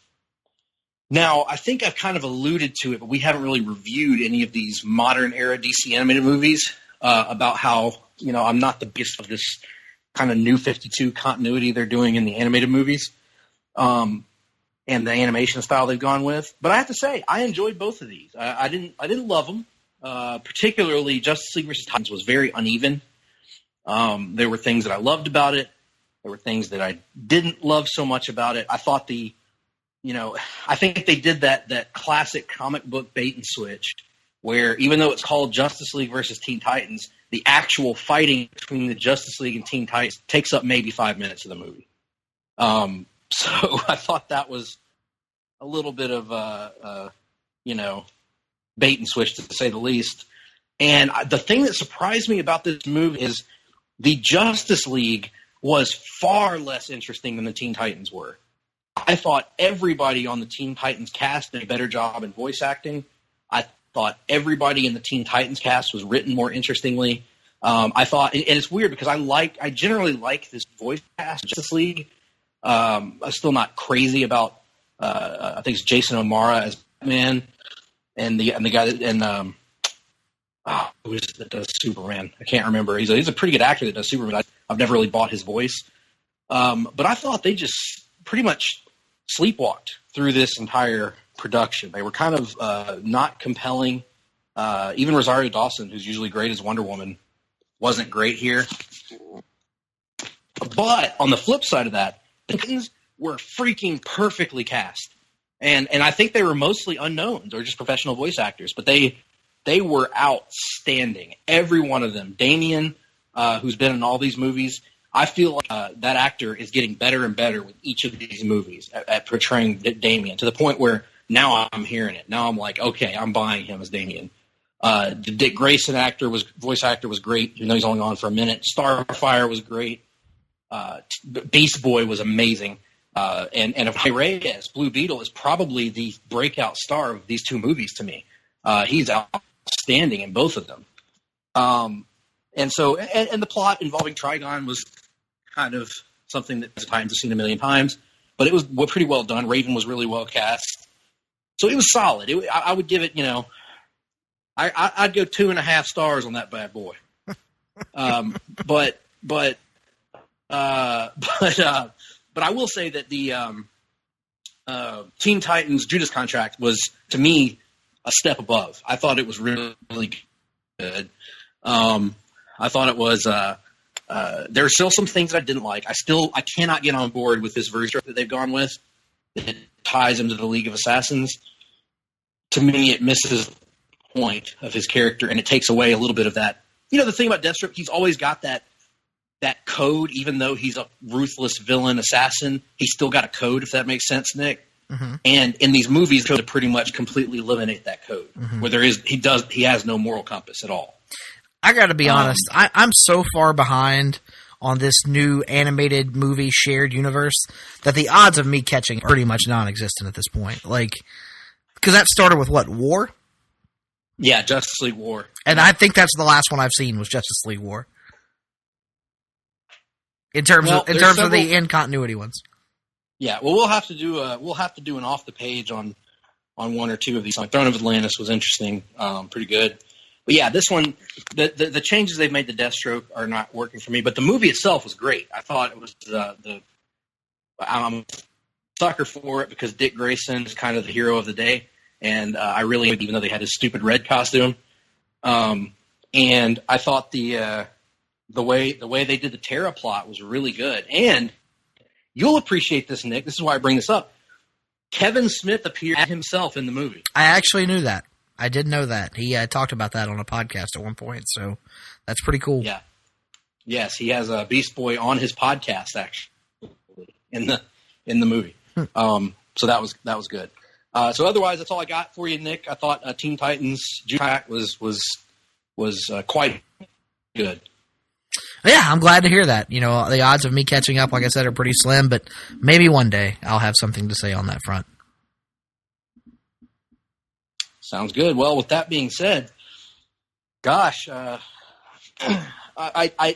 ticker is still broken, but I do have some unfortunate information that I got here, Nick, that was actually telegrammed to us today. Would you like to hear it? Sure, why not? The telegram reads, "Dear Sirs or Madam, it appears as if," I'm having trouble reading, "it appears as if the, quote, no good end quote, Noam Dar shall be returning soon to WWE 205 Live. Oh, no. End of Telegram. What do you make of this, Nick? I don't know what to make of it. I know he's a no-good rat bastard, and I'm not excited about it, but perhaps we will get to see somebody put him in his place, which is beneath a booted heel, preferably that one Ho-Ho Loon, but I know the odds of that are slim to none. Absolutely. What do we have coming up the folks' way in the coming weeks, Nick? So next week, we're going to be doing a very special edition of Countdown in honor of Father's Day, where we count the best dads in comics. It'll be a repeat of a column we did way back when, but since nobody read our columns, it'll be all new content to you guys anyway. And we're hoping, Greg, to have a special guest for that episode. Yes, no? Yes, we will have a special guest, but I shan't be revealing his name because that's PR 101. PR 101. I got you. I see what you're saying there. Yeah, so that'll be a possibility. And then, of course, we will be wrapping up the month with the aforementioned long book hunt on Devil in Cell B, the first volume of Ed Brubaker's Daredevil run. Absolutely. And, I can't help but notice, Nick, that, well, under the circumstances, I think we need a little bit more time. I'm putting 2 minutes on the clock. All right. And and that means it's time for the Wrestling Minute, but it's going to be the Wrestling 2 minutes tonight. And those 2 minutes begin right now. So, Nick, tell the good folks about our wrestling gathering we had this weekend. Oh, man, it was outstanding. So, in honor of New Japan Wrestling's Dominion, their big summer pay-per-view event, we had my Greg, Russell Sellers, and Andrew Chandler, Fraser Garner the 17th, all over to my home where I prepared a variety of smoked foods for them, and we ate very well all weekend. We drank very well all weekend, or at least Russell and Garner and I did, and then we woke up at 3 o'clock in the morning Eastern time to watch a wrestling show, and stayed up the entire time, and wound up seeing, for my money anyway, one of the best damn wrestling shows I've ever seen, if not arguably from a strictly in-ring perspective. Absolutely. We got to see no fewer than 4 great matches on that card, and really every match on the card to me was at the baseline good. And then, the Young Bucks winning the tag team titles in an excellent tag match against Evil and Sonata. We got to see, of course, Will Ospreay and Hiromu Takahashi have a barn burner of a junior heavyweight title match.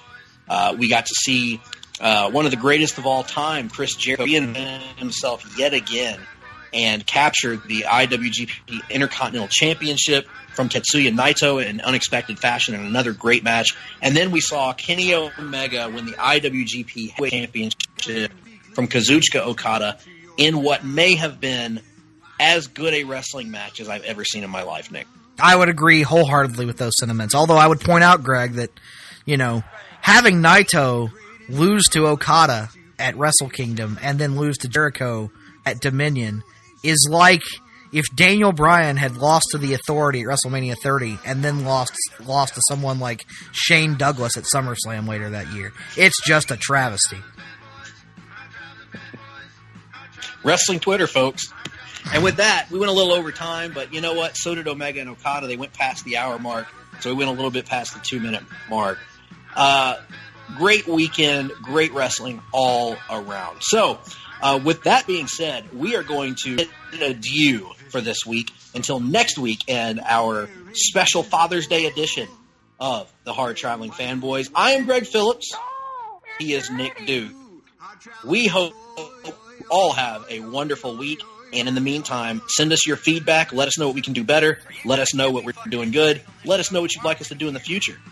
We will see you a week from now. Well, Klondike Bill told me that if he ever came across a woman who was extremely clean and well-kept, he would tell her to put on a pair of sweatpants and a sweatshirt, go take a 2-mile jog, and then come back and see him when she was done. I believe it was quite sudden and painful. Hard-Traveling Fanboys, Hard-Traveling Fanboys, Hard-Traveling Fanboys, Hard-Traveling Fanboys, Hard-Traveling Fanboys, Hard-Traveling Fanboys, Hard-Traveling Fanboys. Hard-Traveling Fanboys, Hard-Traveling Fanboys, Hard-Traveling Fanboys, Hard-Traveling Fanboys, Hard-Traveling Fanboys, Hard-Traveling Fanboys, Hard-Traveling Fanboys,